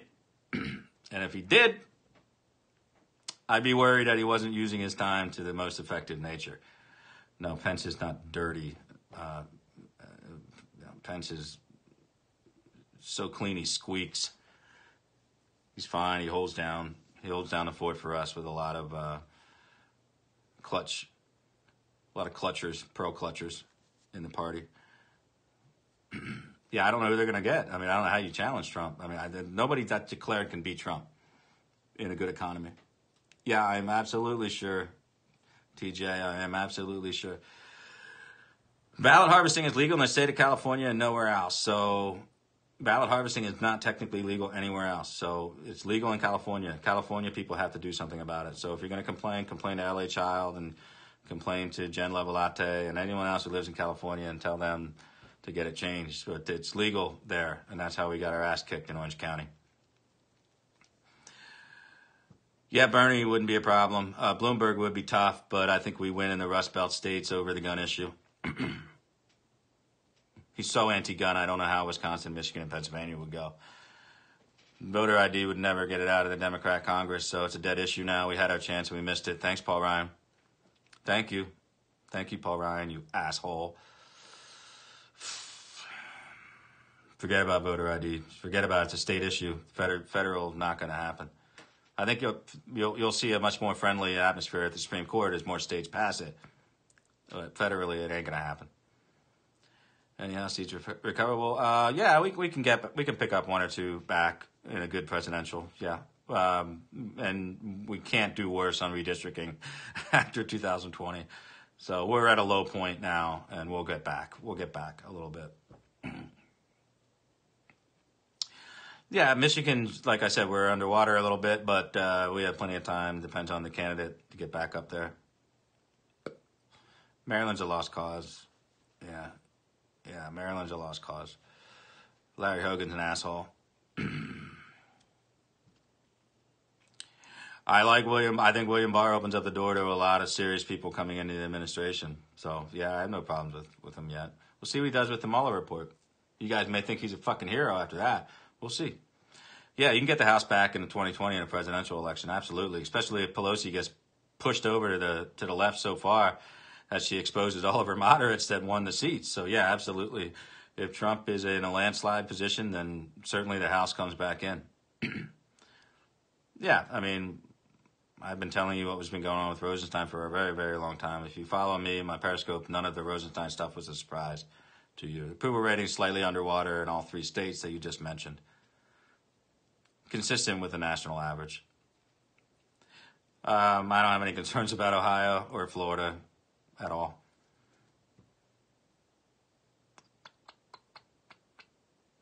I don't know anything about seismic activities. I'm not a geologist. More concerned about tornadic activities. I think if anything, you shouldn't be worried about any silly earthquakes. You should be worried about 23 people dead in Alabama, which is just disgusting. The fact that thing tore through there, no one knew it was coming, so nothing you can do about it. Just an awful, awful thing. And just can't imagine it. Just can't imagine that something like that. It's brutal, brutal. I don't know when my next Periscope will be. I'll be on YouTube.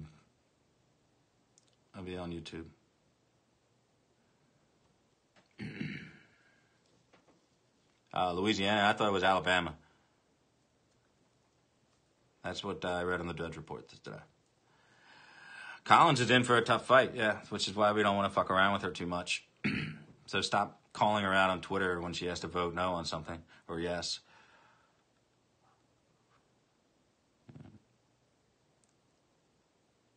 Okay, Scooter. Yeah, MAGA Coalition is my YouTube channel. You search that in the search bar and you will find us. I don't know, Tech. I don't know. Of all the declared candidates, they better find somebody else that hasn't declared yet, because they're not going to win. They're not going to win. But we're a year and a half out. Yeah, I think he carries Tillis the same way he carried Burr. I think it's hilarious that we're back in the same scenario in North Carolina. So does Trump have to address climate change? Well, no, he addresses it all the time. I don't think he's going to address it in a serious fashion. He's going to mock it and ridicule it because they handed us the Green New Deal with a bow on top. Of course we're going to take that. I mean, that's a political piñata. We're going to whack away at that thing, and you're not going to see the candy inside until October of 2020. We're going to blast the hell out of them for that. That's our discussion on climate change. They want to push it to that extent, let them do it. They're just keep making mistakes over and over and over again. Yeah, well, we knew Whitaker was leaving again. These are not surprises to me because I talk to people that know what's going on in the Department of Justice. He will find his soft landing space. Don't worry about it. We'll have a nice golden parachute. You're already worried about 2024, man. Don't be worried about 2024. Worry about 2020. Just know that he has rebranded the Republican Party. I don't know about Mulvaney. The president is evaluating. Mulvaney's definitely not leaving the administration, from what I understand, but I don't know that he's in love with his chief of staff job because Trump is freaking brutal to work with every day, all day.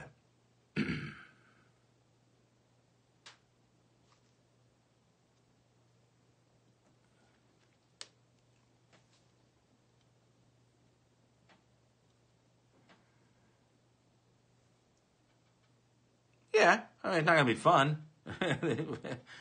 All the committees are not going to be fun, but they're going to have a very hard time telling the public that you found something that Mueller couldn't. Good luck with that. Good luck after you tell everybody Mueller's going to find shit and Mueller doesn't find enough. Good luck. Yeah, define brutal. I mean, we'll see if they really try to get his taxes. Yeah, funny, Nancy Pelosi won't give up her taxes, but she's going to try to get Trump's out almost in an illegal fashion. Can I map out each state? I can tell you the states that matter. The states that matter are the following: Arizona, Iowa, Wisconsin, Michigan, PA. Those are the states that matter. Those are the states that matter. They have to win a majority of the states that I just mentioned.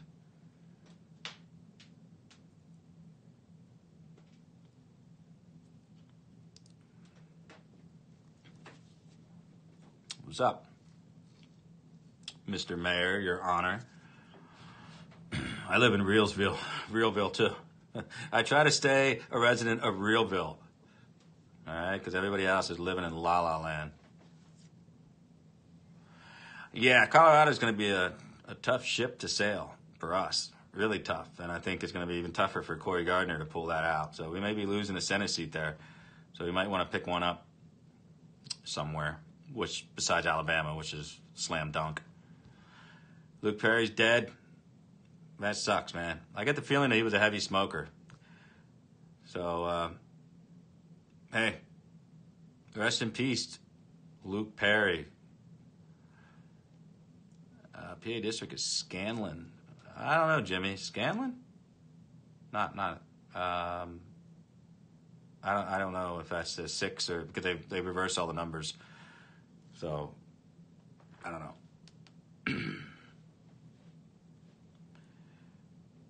Oh, was a post-surgical stroke? Yeah, that happens. That is not good. Post-surgical strokes. Lost a friend of my family. Healthy 40-something-year-old guy went in for hip surgery. Boom, blood clot. Boom, dead. Terrible. Absolutely terrible. Pennsylvania's for rich people with jobs. I don't know about rich, but we're doing okay, considering we have one of the most liberal governors. I like Kevin McCarthy as a Trump confidant. I hate him as a de facto leader of the California GOP. I think he constantly makes mistakes and cost us Orange County. I think Kevin McCarthy failed us miserably in the election. I can't even comment on New Orleans and Alabama. It just sucks. It just sucks.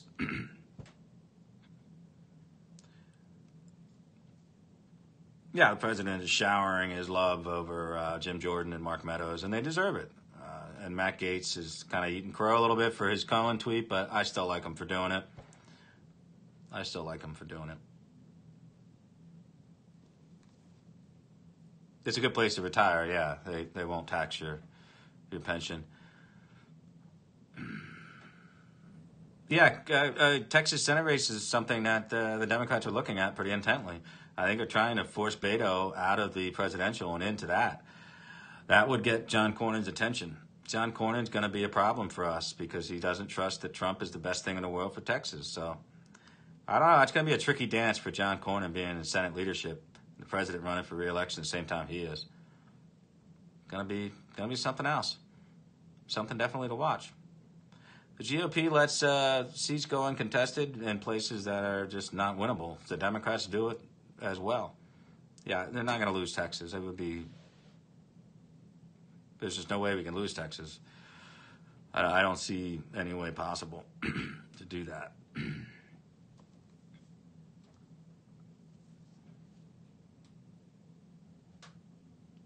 Yeah, I mean, Beto would get crushed by Trump in Texas, even if he was the nominee. Beto would get crushed by Trump in an election head-to-head in Texas. So that would be the only reason Beto would tell people he's getting in it, because he does well against Trump in Texas. He doesn't. Letting bologna, yeah, I used to eat it all the time. Yeah, it's Seltzer's. Seltzer's is made in Palmyra, right where I grew up. I know the president of Seltzer. Jack Seltzer, by the way, a little historical factor. Jack Seltzer was the former Speaker of the House in Pennsylvania General Assembly in the 80s, I think. So, yeah, my mother knew Jack Seltzer pretty well. He just died a couple years ago. He was living in Florida for the end of his life. But he was a great man, and I know the president very well and served on some boards with him. So, Ron Fouché. So, anyway, yeah, Seltzer's bologna. Give it a shot if you haven't eaten it. It's good. It's got that sodium nitrate shit in it like bacon, though, so you can only have so much of it. Yeah, fried bologna sandwiches are only to be done with Seltzer's bologna, not with that stupid Oscar Mayer shit. Lee Zeldin's okay. Lee Zeldin's all right. He does okay on Fox. Yeah, there's so many people running in the Democrat primary that I can't even comment on everyone, except almost all of them are going to embrace the stupid new Green Deal, which is going to tank them all. Tank them all. I mean, if AOC is not the Trojan horse, I don't know what the hell is. Yeah, I think he will do it in part and parcel, but now I don't know that William Barr is going to want to consent to too much of a uproar, especially if this thing dies down. The Mueller report's kind of a little fart instead of a big pile of shit. Then why, he's not gonna declare war, because William Barr won't want to do that. Obi, you are correct. I believe the rest of the reporting on that to Glenn. I leave all of the Gorka commentary to Glenn, not my bailiwick. So I'll let Glenn report on that. I'm sure he will be. I am a big baseball guy, cowboy. Big baseball guy. Big sports guy.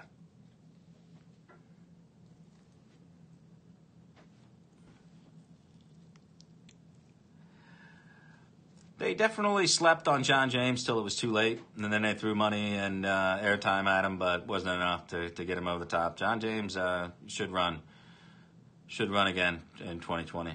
I believe he's got a good shot. Lisa, it'll be over on MAGA Coalition YouTube channel. It will not stay up on my timeline because I don't like to have it on there. I don't really care about views. So if you want to catch any Periscope that I do, it'll always be on MAGA Coalition YouTube channel. Brand new. Go ahead and subscribe to that. Trump doesn't shut the border down. I mean, well, he's trying everything. You can't just do that. The courts won't let him shut the border down. You have to know what's winnable and not. Believe me, Trump has asked 1,000 times, why can't I just shut the whole border down? Well, that would create even more of a problem than declaring a national emergency. Trust me.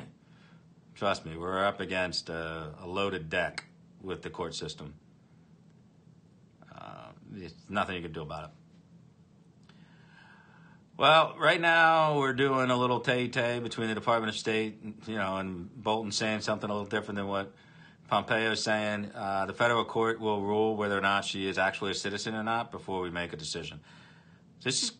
I'm telling you, this is all the proof you need to know that Q is bullshit, is how hard it is to take a woman who was really not even technically a citizen, even though she was issued a passport, and we won't let her back in the country. And if we do, we can't even get the constitutional authority to try her as a foreign combatant, even though she was literally helping to kill Americans abroad. That's how hard it is to get a non-citizen or citizen, to get them stripped of their constitutional rights. So you can guarantee it ain't happening to anybody else. So, again, if you really want to get down into a logical debate, I'm pretty sure I can shoot it down out of the gate. Well, Bloom turd is a hell of a threat because he can self-finance a primary and win. Sound familiar? Sound familiar?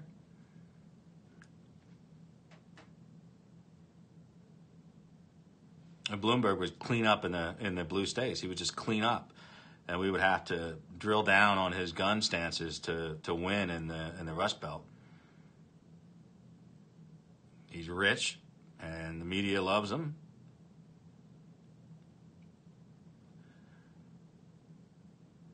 That's how it rolls. Yeah, and he knows Trump. That sword cuts both ways. That sword cuts both ways. A lot of dirty secrets in Manhattan. I'd rather not dig them up.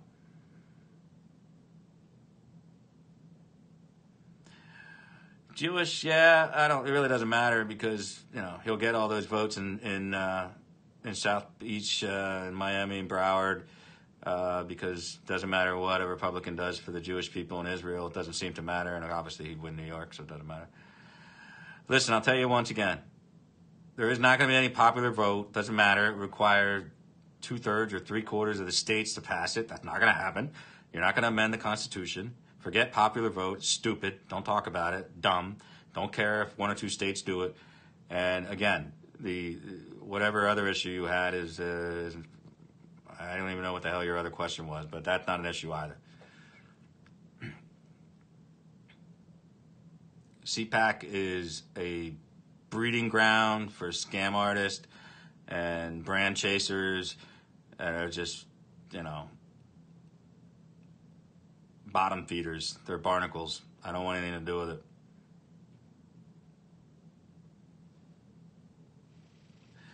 I can't tell you right now because somebody like Joe Biden can beat the shit out of Trump and take away some of his black vote.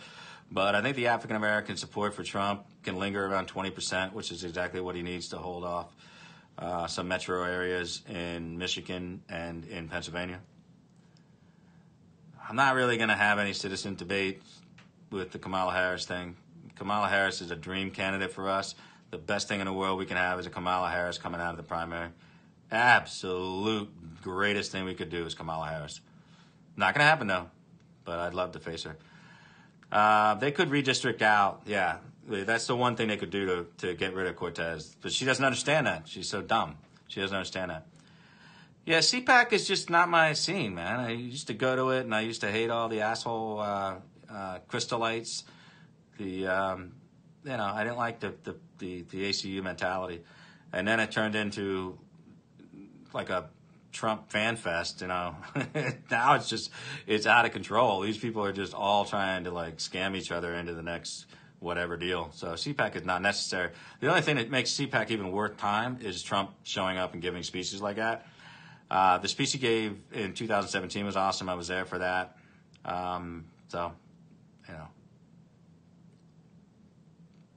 Different. Yeah, Greenpeace not liking it. No kidding. Nobody likes it. It denigrates the whole debate. Terrible for them. Yeah, that's what Loomer wants. You're not reading it correctly. Loomer wants all this shit. There's no way Loomer gets thrown out unless she deliberately ignores warnings and wants to get thrown out.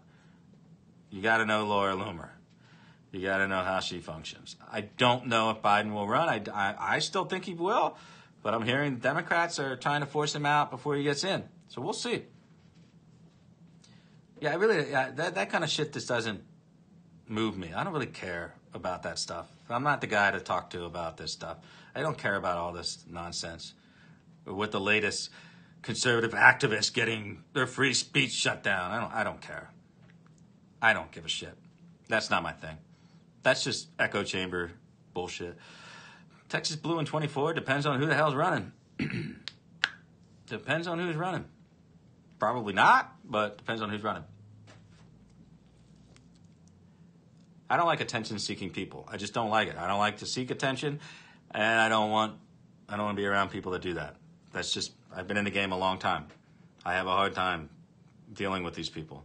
They're activists. I just can't stand activists. I just don't like them. That's why I hated the Tea Party when it was there, and it's why I don't like this underbelly of whatever they call MAGA activism. I think it's all cheap branding and bullshit, and they don't put the interest of the president above their own, bottom line. I don't like it. Forget them. Screw them. Yeah, Biden's toughest part of Biden's proposal of running again is winning the primaries. So Biden, it would definitely not be fun to run against Biden. I wouldn't want to do that. We would have a hell of a time revamping all of our Rust Belt models. Do you think right-wing watch and CPAC were funded by... no, I don't really buy into the whole Soros funds everything. Soros cuts big checks to 3 or 4 organizations that use his money. He doesn't approve all of it. Yeah, don't get me started on Ali. It's just so stupid. It's so dumb. It's embarrassing. Listen, Ali, Jacob Wall, it's just an embarrassment for our movement. Anyone who falls prey to their bullshit, you're not doing anything to help Trump. You're just exposing Trump to some bad shit. Look into Ali's past. Just Google the son of a bitch, and you're going to find out this is dirty, dirty shit. And it's my business to call it out. Gotta call it out. Why are you punching right? I'm not punching right. I'm cleaning the gutter out. You want your gutter clogged up? I don't think so. I'll clean it out for you. Yeah, punching down. Just Google it. You don't have to do anything else. I don't need to sit here and tell you. I don't know why Jack does. I don't know why Posobiec does this shit. I don't know. He doesn't like to. He just loves that little circle of bullshit. They all love to fucking go to D.C. and hang out and act like they're tough shit because they're at the Trump International Hotel where anybody can literally walk in and sit down and have a drink. It's not that big of a deal. It's annoying as shit. Why I don't go there anymore at all is because they're all sitting around taking selfies with each other and sticking it on Twitter like they're all hot shit. Listen, if you want to go pay $9.50 for a beer, I'm glad it's going to Trump International. Good for you. If you want to pop a Twitter selfie of yourself and talk about how you're hot shit, I ain't going to help you. I'm not going to help you. Posobiec, I've known him. We campaigned together. He's a friend since. I'm not going to talk shit on Posobiec. I got no problems. I can't explain why his friends are the way they are. Maybe he doesn't have to either. I don't know. Posobiec damn sure knows I'm not showing up to one of his freaking little MAGA happy hours. That ain't me. That does nothing for Trump other than give a few dollars to the Trump organization through the hotel. If I'm down there in D.C., then I will be at the Trump International Hotel. Am I going to let everybody know about it? No, because it's not that big of a fucking deal. All right? It's a hotel. What are you doing? You people look silly as shit. It's odd. Shapiro. Help me out more, Chris. Who's Shapiro? Ben Shapiro? Oh, I don't like Ben Shapiro at all. Ben Shapiro, well, I can't even listen to that voice. No, sir. Count me out. Once a never Trumper, always a never Trumper. Hit the road, Jack. Hit the road. Milo's not on my radar at all. Yeah, don't like Ben. Don't like his voice. Don't like his condescension. Don't like anything about him.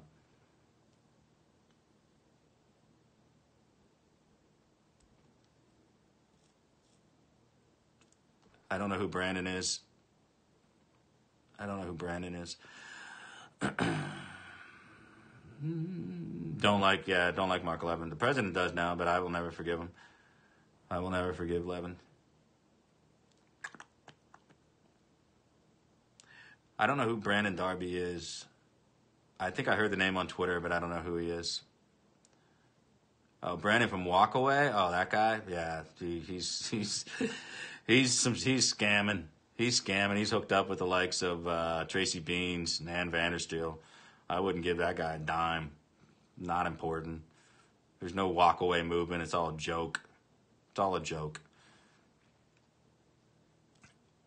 Yeah, we know Strata. I guess that's his name. I don't know anything about him. I don't care.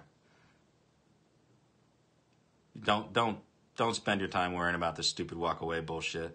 It's just a Twitter campaign. It's all full of shit. It's not getting us the votes that we need. I don't like any conservatives. Yeah, I do. I like a ton of conservatives. You know why you don't know who they are? Because they don't freaking self-promote themselves every 5 seconds on Twitter. I like the freaking conservatives that are doing it right. Doing it right. Don't know who Ivan Throne is. I got a lot of conservative friends. They don't hang out in their stupid little Twitter echo chamber. They don't do it. Yeah, I mean, I know all these people personally. It's not like I don't know them. Like Cernovich right there is another one. It's not like I don't know who Mike is or that we haven't been at the same events. Yeah. Not a guy that I want around me. Not at all. Not at all. And I don't think what he does is particularly good. I don't care if Scott Adams likes him. I think Scott Adams is okay. I think he presents practical arguments in a way that I think is pretty good, but I don't really give a shit about Hoaxed or any movie made by Mike Cernovich. Don't conservative people need to get the information out there? Listen, call me a normie then, because I don't want information from them. Shanahan's paid by Russia. I mean, what do you want? He's got his own narrative. You know, he's paid by Sputnik, RT. You got to keep that in mind every time you listen to the guy. People can't accuse me of saying, "Oh, you don't know these people personally." Yeah, I do. I know them all.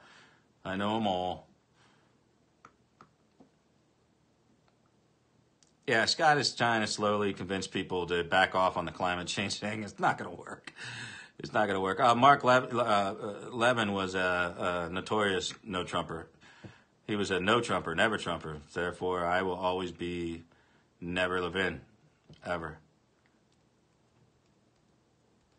Yeah, they're fighting it with the blue slips, but we're going to say, fuck the blue slips, baby.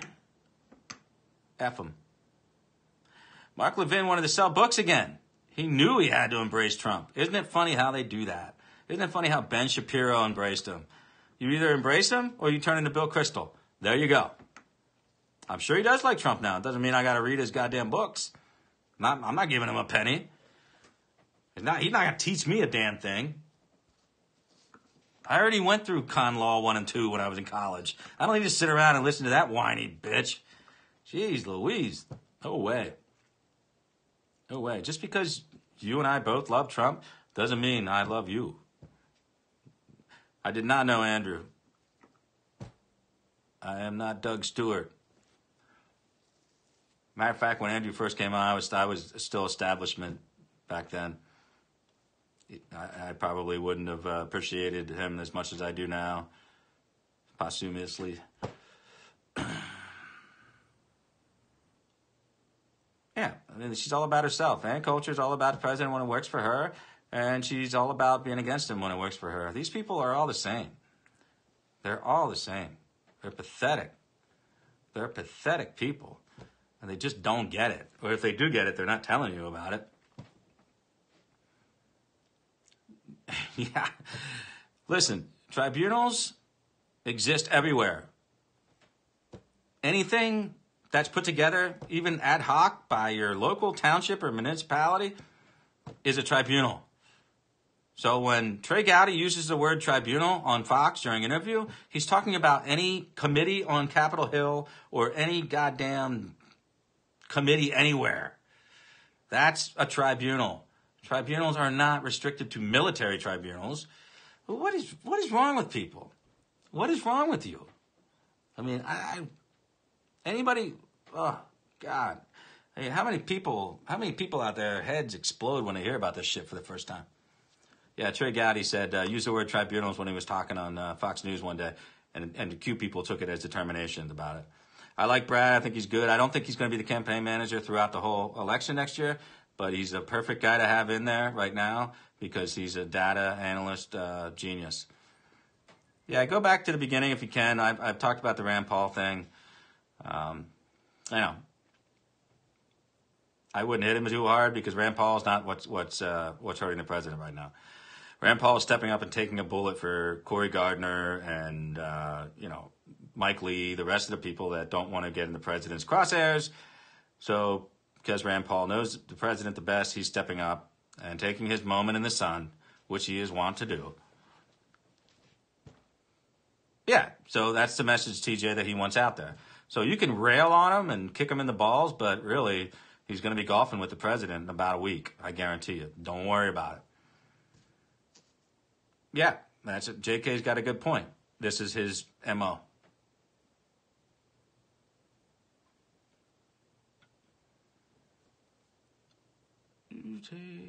Who would take over? I don't know. I'm just saying I don't know if Brad wants to have the administrative handicap of being a campaign manager. That's all I'm saying.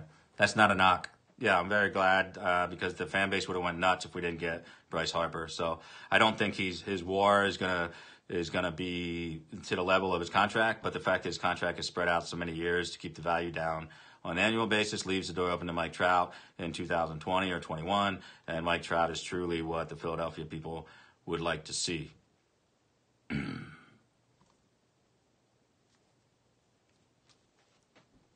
I'm a Cowboy fan, Tech. Long time, since I was 5 years old. I am the rare of the rare, the Dallas Cowboys / Philadelphia Phillies fan. $500 million, I'm sure you meant to write, Babylon. I'm not licensed to practice law, which makes me only a slightly more experienced attorney than Will Chamberlain.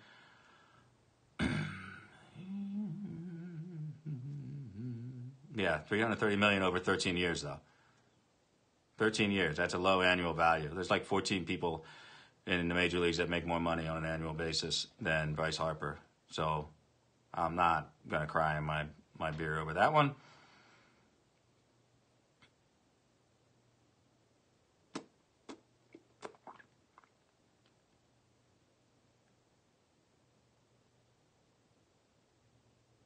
It's not working. His poll numbers are going up, but I think you're right. They're trying to get a foothold on this whole notion of should we impeach him or not, when they really don't want to do it, but they just want the American conscience to be filled with the word impeachment. So far, no good.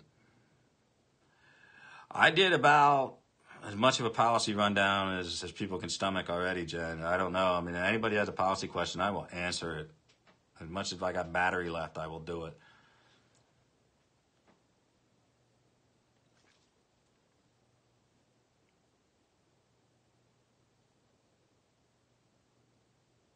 TJ, you're absolutely correct. I was a longtime Lakers fan my whole life.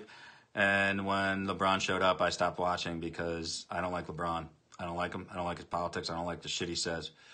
I don't like it at all. I don't mind what he did in North Korea at all. I didn't like it. If you guys listened to me shortly before he went to North Korea, I don't like these face-to-face summits. I think they raise expectations to a degree that are not, something that we can achieve. And walking away is probably a damn good thing as long as they don't take up retesting any ballistic missiles, things of that nature. That's why we agreed to hold off on these joint exercises. Latest on Roger Stone is he better shut the hell up before they toss him out or toss him in jail on contempt, take his bail away. Roger's just got to lay low, and he can't help himself, but he's got to try. Roger's another guy that I know personally. It's not, I know what Roger's about. I like about 50% of it. For other 50% I don't like, it scares the hell out of me. But I know who he is, and I worked with him in the past, and he's one of the best field operations guy in politics that I've ever seen in my life.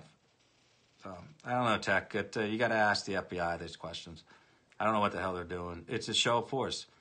It's the same thing with these process crimes. They're just meant to scare people into making up a story like Michael Cohen. About necessary, yeah, I guess, but Roger Stone is a living institution to what's left of the Nixonian politics of, cutthroat world shit that I grew up on. He's a dangerous man.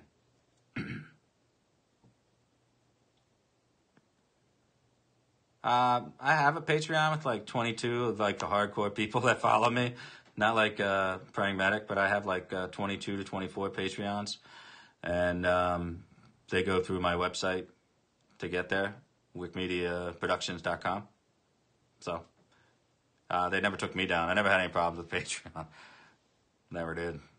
So yeah, I don't know the story about what happened to a lot of people, and I don't know what happened with Joe Biggs and the Chase bank account. I think that's pretty weird because we keep MAGA Coalition is a customer of Chase Manhattan Bank, and we have never had a problem with them.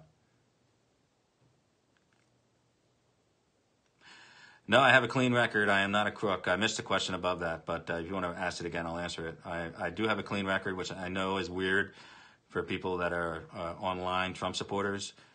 So, yeah, I don't know what to tell you. Sorry. Yeah, the Lakers are a thing of the past. Yeah, like I said, this Periscope will not stay up on my tweet line. It'll be on MAGA Coalition YouTube channel. Why did you choose John Wick? I like John Wick, but I also respect that Keanu Reeves doesn't get involved in politics, and there's no celebrities. And I had to be anonymous when I started because I was actually on the campaign. I just left it there, and I started using my real name and everything else. But I just left it there because people started following my Periscope to the degree if I changed the name, I was worried, I was going to lose a lot of the people that wanted to know what was going on with the recount and with the Electoral College shit like it. So, and it rhymes, which I guess I'm weird like that. No, I mean, William Barr, the last thing William Barr would ever do is prosecute Hillary Clinton. It's not who he is. Yeah, Nick Searcy, I know you're shilling Babylon because he follows you. You missed the readings of Thomas Wichter. Well, you can still find him at your local mental institution. Yeah, Will Chamberlain and I are going to open up a law firm together. We're not going to have any clients, but we're going to walk around D.C. and talk into a camera together. So I don't know how we're going to live, but Will Chamberlain and I are going to open up a law firm together. We're just going to whine and complain about things that the president does. I don't know if anyone's going to care, but we're going to do it. We're going to do it.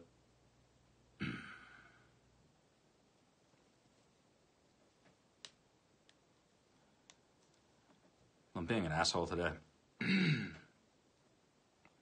Just like I got on Periscope to be an asshole. It's like, hey, I feel like being an asshole, and there's nobody home but the cat. So I'll go on Periscope, and I'll be an asshole. There you go. I don't have favorite players.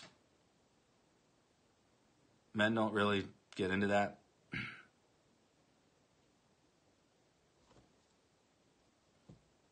When I was young, my favorite player was Will Clark. They called him the Natural. Will Clark played for the San Francisco Giants for most of his career until Texas Rangers later. But, yeah, I liked him. I liked his intensity. He was a wicked son of a bitch. Yeah, he was a first baseman. He would take out a guy second. He would just, will the thrill, baby. He's a Louisiana boy. Love him. Love him. The cat is good. The cat is 4 months old right now. She's already getting pretty big. Well, yeah, Rafael Palmeiro and Clark were together at where? Mississippi State? Where the hell did they play together? I forget. But, yeah, they played at the same time in college. And later on, they really didn't see eye to eye all the time. And Palmera was good. No, William Barr is going to flush out what's left of the holdovers that need to go. But yeah, so it was Mississippi State. Yeah, but William Barr is not there to put the FBI and DOJ back in the headlines. He's there to get them out. He's there to get them out of the headlines. That's it. William Barr is every bit the institutionalist for the DOJ that John Roberts is to the Supreme Court. So you got to think of him that way. Republicans that don't want the wall are swamp. Yeah, Republicans who don't want the wall are like worried about what their constituents are saying about it. That's all. It's all politics. It's not personal. In the Republican side, on the Democrat side, it's all personal. It's not politics. It's all personal. So it's a complete, total reversal. You have to look at it that way. There's not more than 2 or 3 Republicans in all of Washington that are just don't like Trump, and that's why they're doing it. Christopher Wray, I don't think is going anywhere. He's certainly not going to be in charge of as much as he was in charge of before. So, you know, William Barr and, wow, I forget the guy's name that we're putting in to Rosenstein's position already. What's his name? Somebody help me out. He's coming in from the DOT. He's old school. He'll be in charge of the FBI, and they won't get away with anything. Rosen, thank you. God, my brain fart. Rosen. So, yeah, Rosen's an old hand, old hat, perfect right-hand man for Barr. They're not going to give shit up under authority. Abuse to stopping it would have been worse. I don't know. I mean, I think it was a disaster from the get-go. Jeff Sessions made it a disaster. Everything that happened after that subsequently was a disaster. Again, Trump learned a valuable lesson that he's barely going to survive, and then you know, it won't sink him. That's the only thing that matters. Yeah, that's all we need, right? Not Rosenstein, but Rosen. Oh, great. I'm sure the president made that joke too, by the way. That's exactly the kind of shit he does. I'm not going to say I have faith. I mean, they're not going to do all the things you want them to do, but I think at least they're going to put back level of responsibility and professionality. That's all I want to see. Right now, it's an embarrassment. It's been pathetic for 2 years. I mean, you can't do anything. Absolutely can't do anything right. Awful. So, yeah, nobody knows that better than me. I mean, I know the whole story. If you've been following me for quite some time, I've been talking about the Sessions issue for quite some time. Most people on here already know. No, he's not going to run in Alabama. No, I think Mo Brooks is kicking it around, and I know there's already been 2 people announced.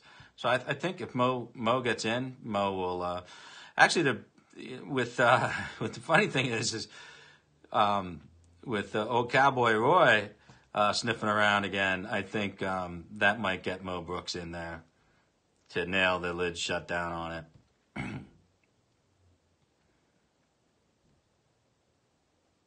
Yeah, plus the president would be like, I'm going to endorse whoever runs against Jeff Sessions. Yeah, I mean, Bill Mitchell is just totally out of his element. He doesn't know anything about politics, never did. So how the hell did he think he was going to, like, be a conduit for future results? Terrible. He's just a terrible human being, too. I mean, the guy's like a sociopath. He's weird. Then again, you don't know Bill. I know Bill better than you. Trust me. I know Bill too well. No one knows he's more full of shit than me. Trust me. You ain't gonna find anybody who knows more about Bill being full of shit than this guy right here. He is full of shit. He's going nowhere fast, too.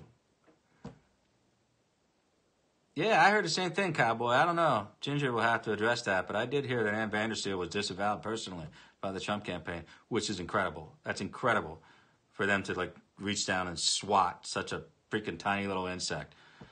I mean, Laura Loomer getting out of CPAC, thrown out of CPAC is nothing compared to Ann Vandersteel getting disavowed. Wow. That's amazing. And that is amazing. The Kia Optima was repossessed. That is correct. And I believe he owed back rent on his North Miami apartment, too. I don't know. Can't verify that. What we were told.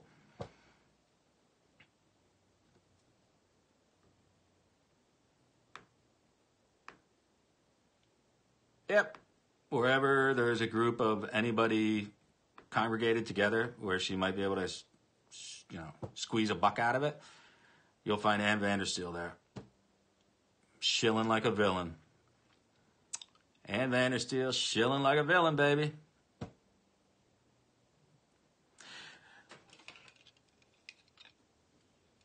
If you know what I mean.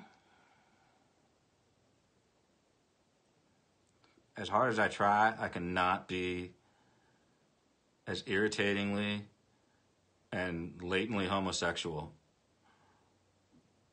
as Shanebo. I can't. I tried.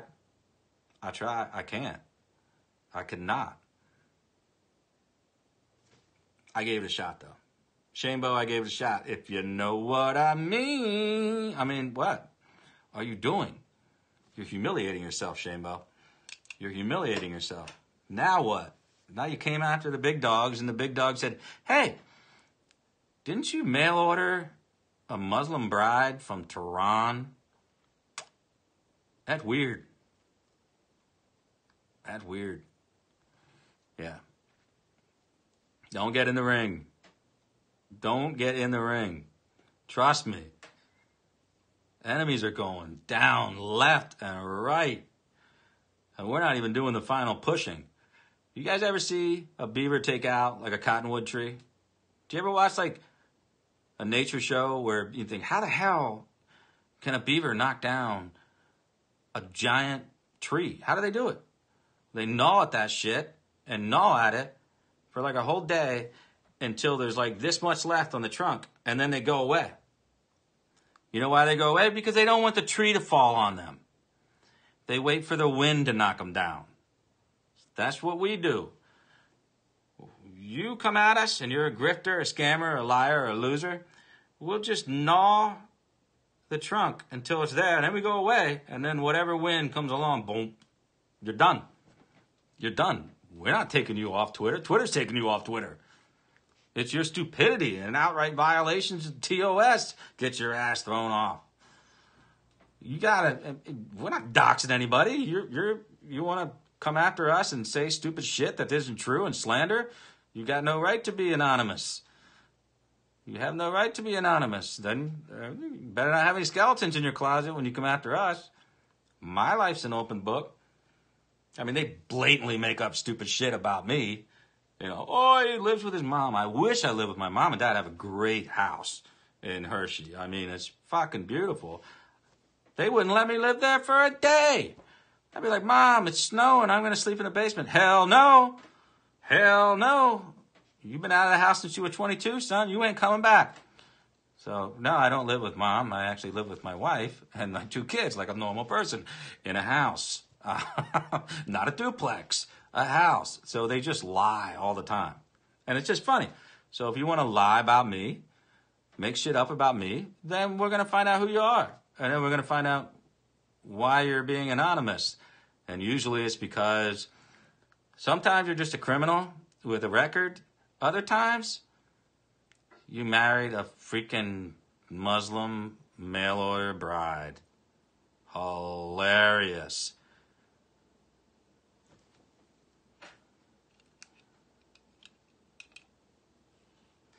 If you know what I mean.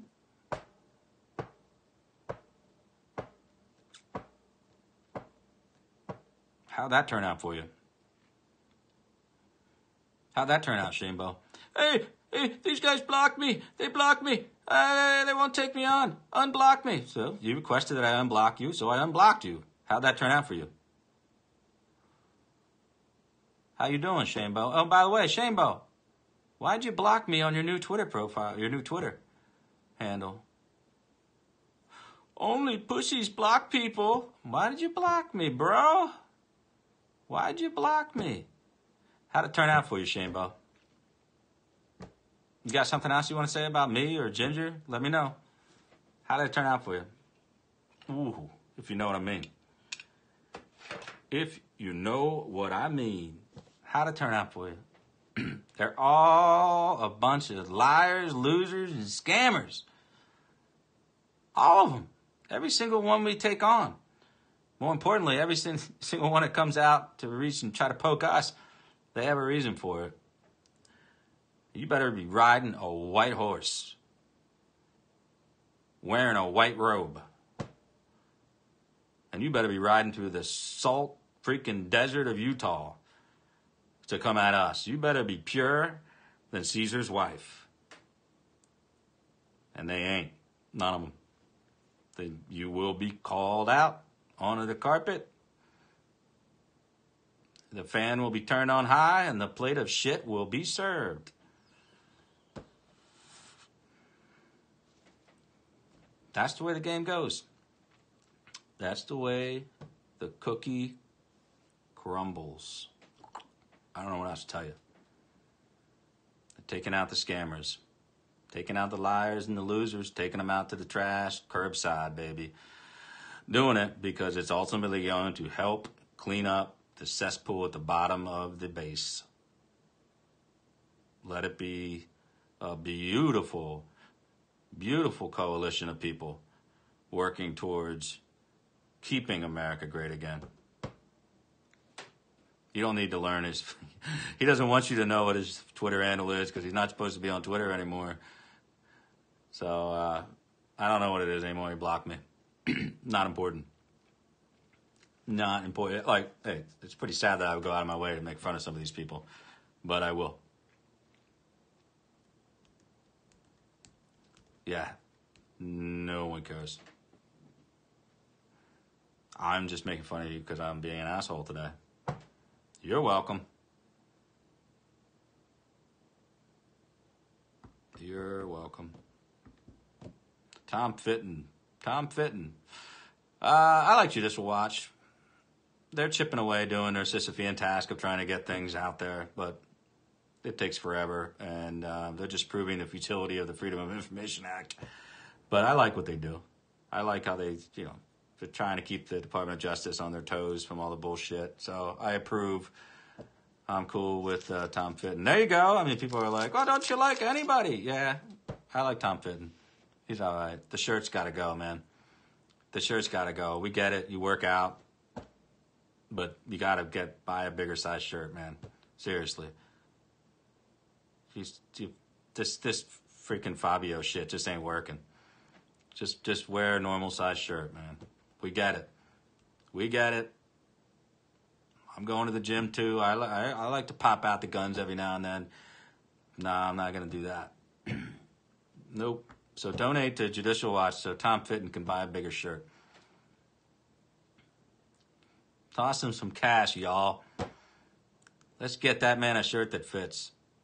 I told you, Glenn, I leave all the Gorka reporting to you. That's your job. I ain't going there. I finally got my blood pressure back where it needs to be. Went to the doctor today. It was like 117 over 74. And the nurse was like, hey, that's your best BP in a long time. I'm like, yeah, well, I don't talk about Gorka anymore. And she's like, well, that's the thing. Don't talk about Gorka anymore. No, I didn't say that because she didn't know who the hell Gorka is. And you know what? No one's going to know who the hell Gorka is pretty soon. Now I'll just leave it at that. Blood pressure back where it needs to be.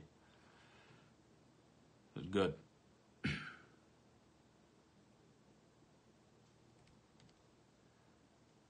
Yeah, I've had some bone spur issues on my ankles, cowboy. They're not fun, man. It just sucks. It sucks because the ankle is something you can't avoid.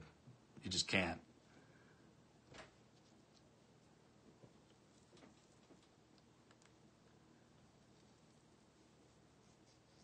What's up, Smooch? He ain't going up. He ain't going up. That's all I can say. Oh, I'm not even going to talk about that. Knock on some wood. I'm not talking on that at all, cowboy. It's one of my biggest fears. So you just assumed that Glenn's going to come on because he has Gorka news? You're probably right. You're probably right. 10 o'clock. Yeah. Okay. Yeah, I am. I'm happy with the contract the way it's laid out. I'd much rather have 13 years, 330 than 8 years, 290, if you know what I mean. Really want to leave the door open to getting Mike Trout in 2020. So we got to be able to pay him some massive moolah. So yeah, I'm okay with it. Yeah, I think he's going to do well. Brings a left-handed bat, which we lost in Carlos Santana. He is going to be an upgrade on Santana. Defensively, slightly. Offensively, much higher slugging percentage, higher RBIs, but I don't think it'll be that much OPS difference, really. So I don't know. I'm happy though. I think it can. I think the best person, or the person that it works out the best for, is Rhys Hoskins. Rhys Hoskins will be hitting behind Harper, and he'll see a lot more fastballs. And I think that Hoskins is a streaky player, but I think that he can have a 30-110 year and keep his average up over 270. So we're still gonna have a lot of strikeouts, but less than we would have before, because Segura will be playing shortstop and he's a good contact hitter. And I like to think that McCutchen will maybe even be a leadoff solution for us instead of Cesar Hernandez. Yeah, just getting to the playoffs, and then you look at what happened with Oakland Oakland's still impressive what they managed to do with their roster every year to get to the playoffs. It's insane. Their moves that they make are just really rudimentary sabermetrics to everybody else, but to me, it's just amazing that they work out. They are talking about it. I think within 2 years, they're probably gonna have a DH in both leagues. Indians are a good team. Lost some starting pitching, but they're a good team. Minnesota might actually challenge them this year. Watch out for Minnesota. If their pitching can hang together, they have a hell of an offensive squad. Different deal. A Ryan Howard deal was horrible, but then again, you're paying for a terrible first baseman, and we have a corner outfielder now that's only 26 years old. So not a comparable contract. Rays are another team that managed to put together a hell of a squad on a low payroll, and that's because they just have a really good scouting department. Really good. And a really good minor league coaching system. So I'm very impressed with them.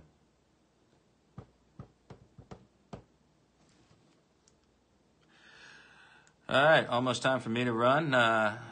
Just like that, time to pick up the girls.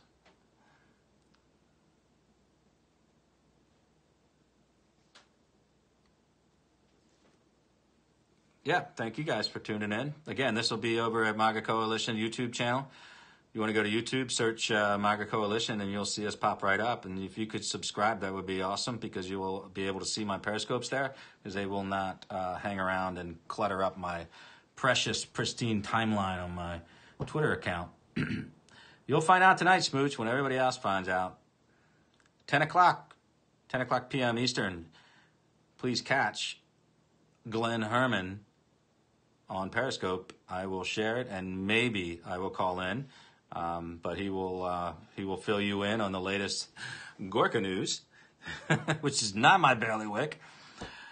But anybody else who had questions about the bill itself, which is going to the president's desk at some point next week probably, he will veto it, and it will not be overridden. So this is always going to be going to the courts, and that's where it is. It's going to be a court decision, the Supreme Court, on whether we have stepped over the line reprogramming that much money. And don't hate on Rand Paul too much, because it wasn't Rand Paul's decision to be the final vote on this. He's stepping up, taking bullets and arrows for people that can't be a no vote on this. So you can get mad at him, but this isn't him. He's helping some people in his caucus. So that's all I got. I will see you all over on YouTube. YouTube, MAGA Coalition YouTube channel. Thanks, everybody.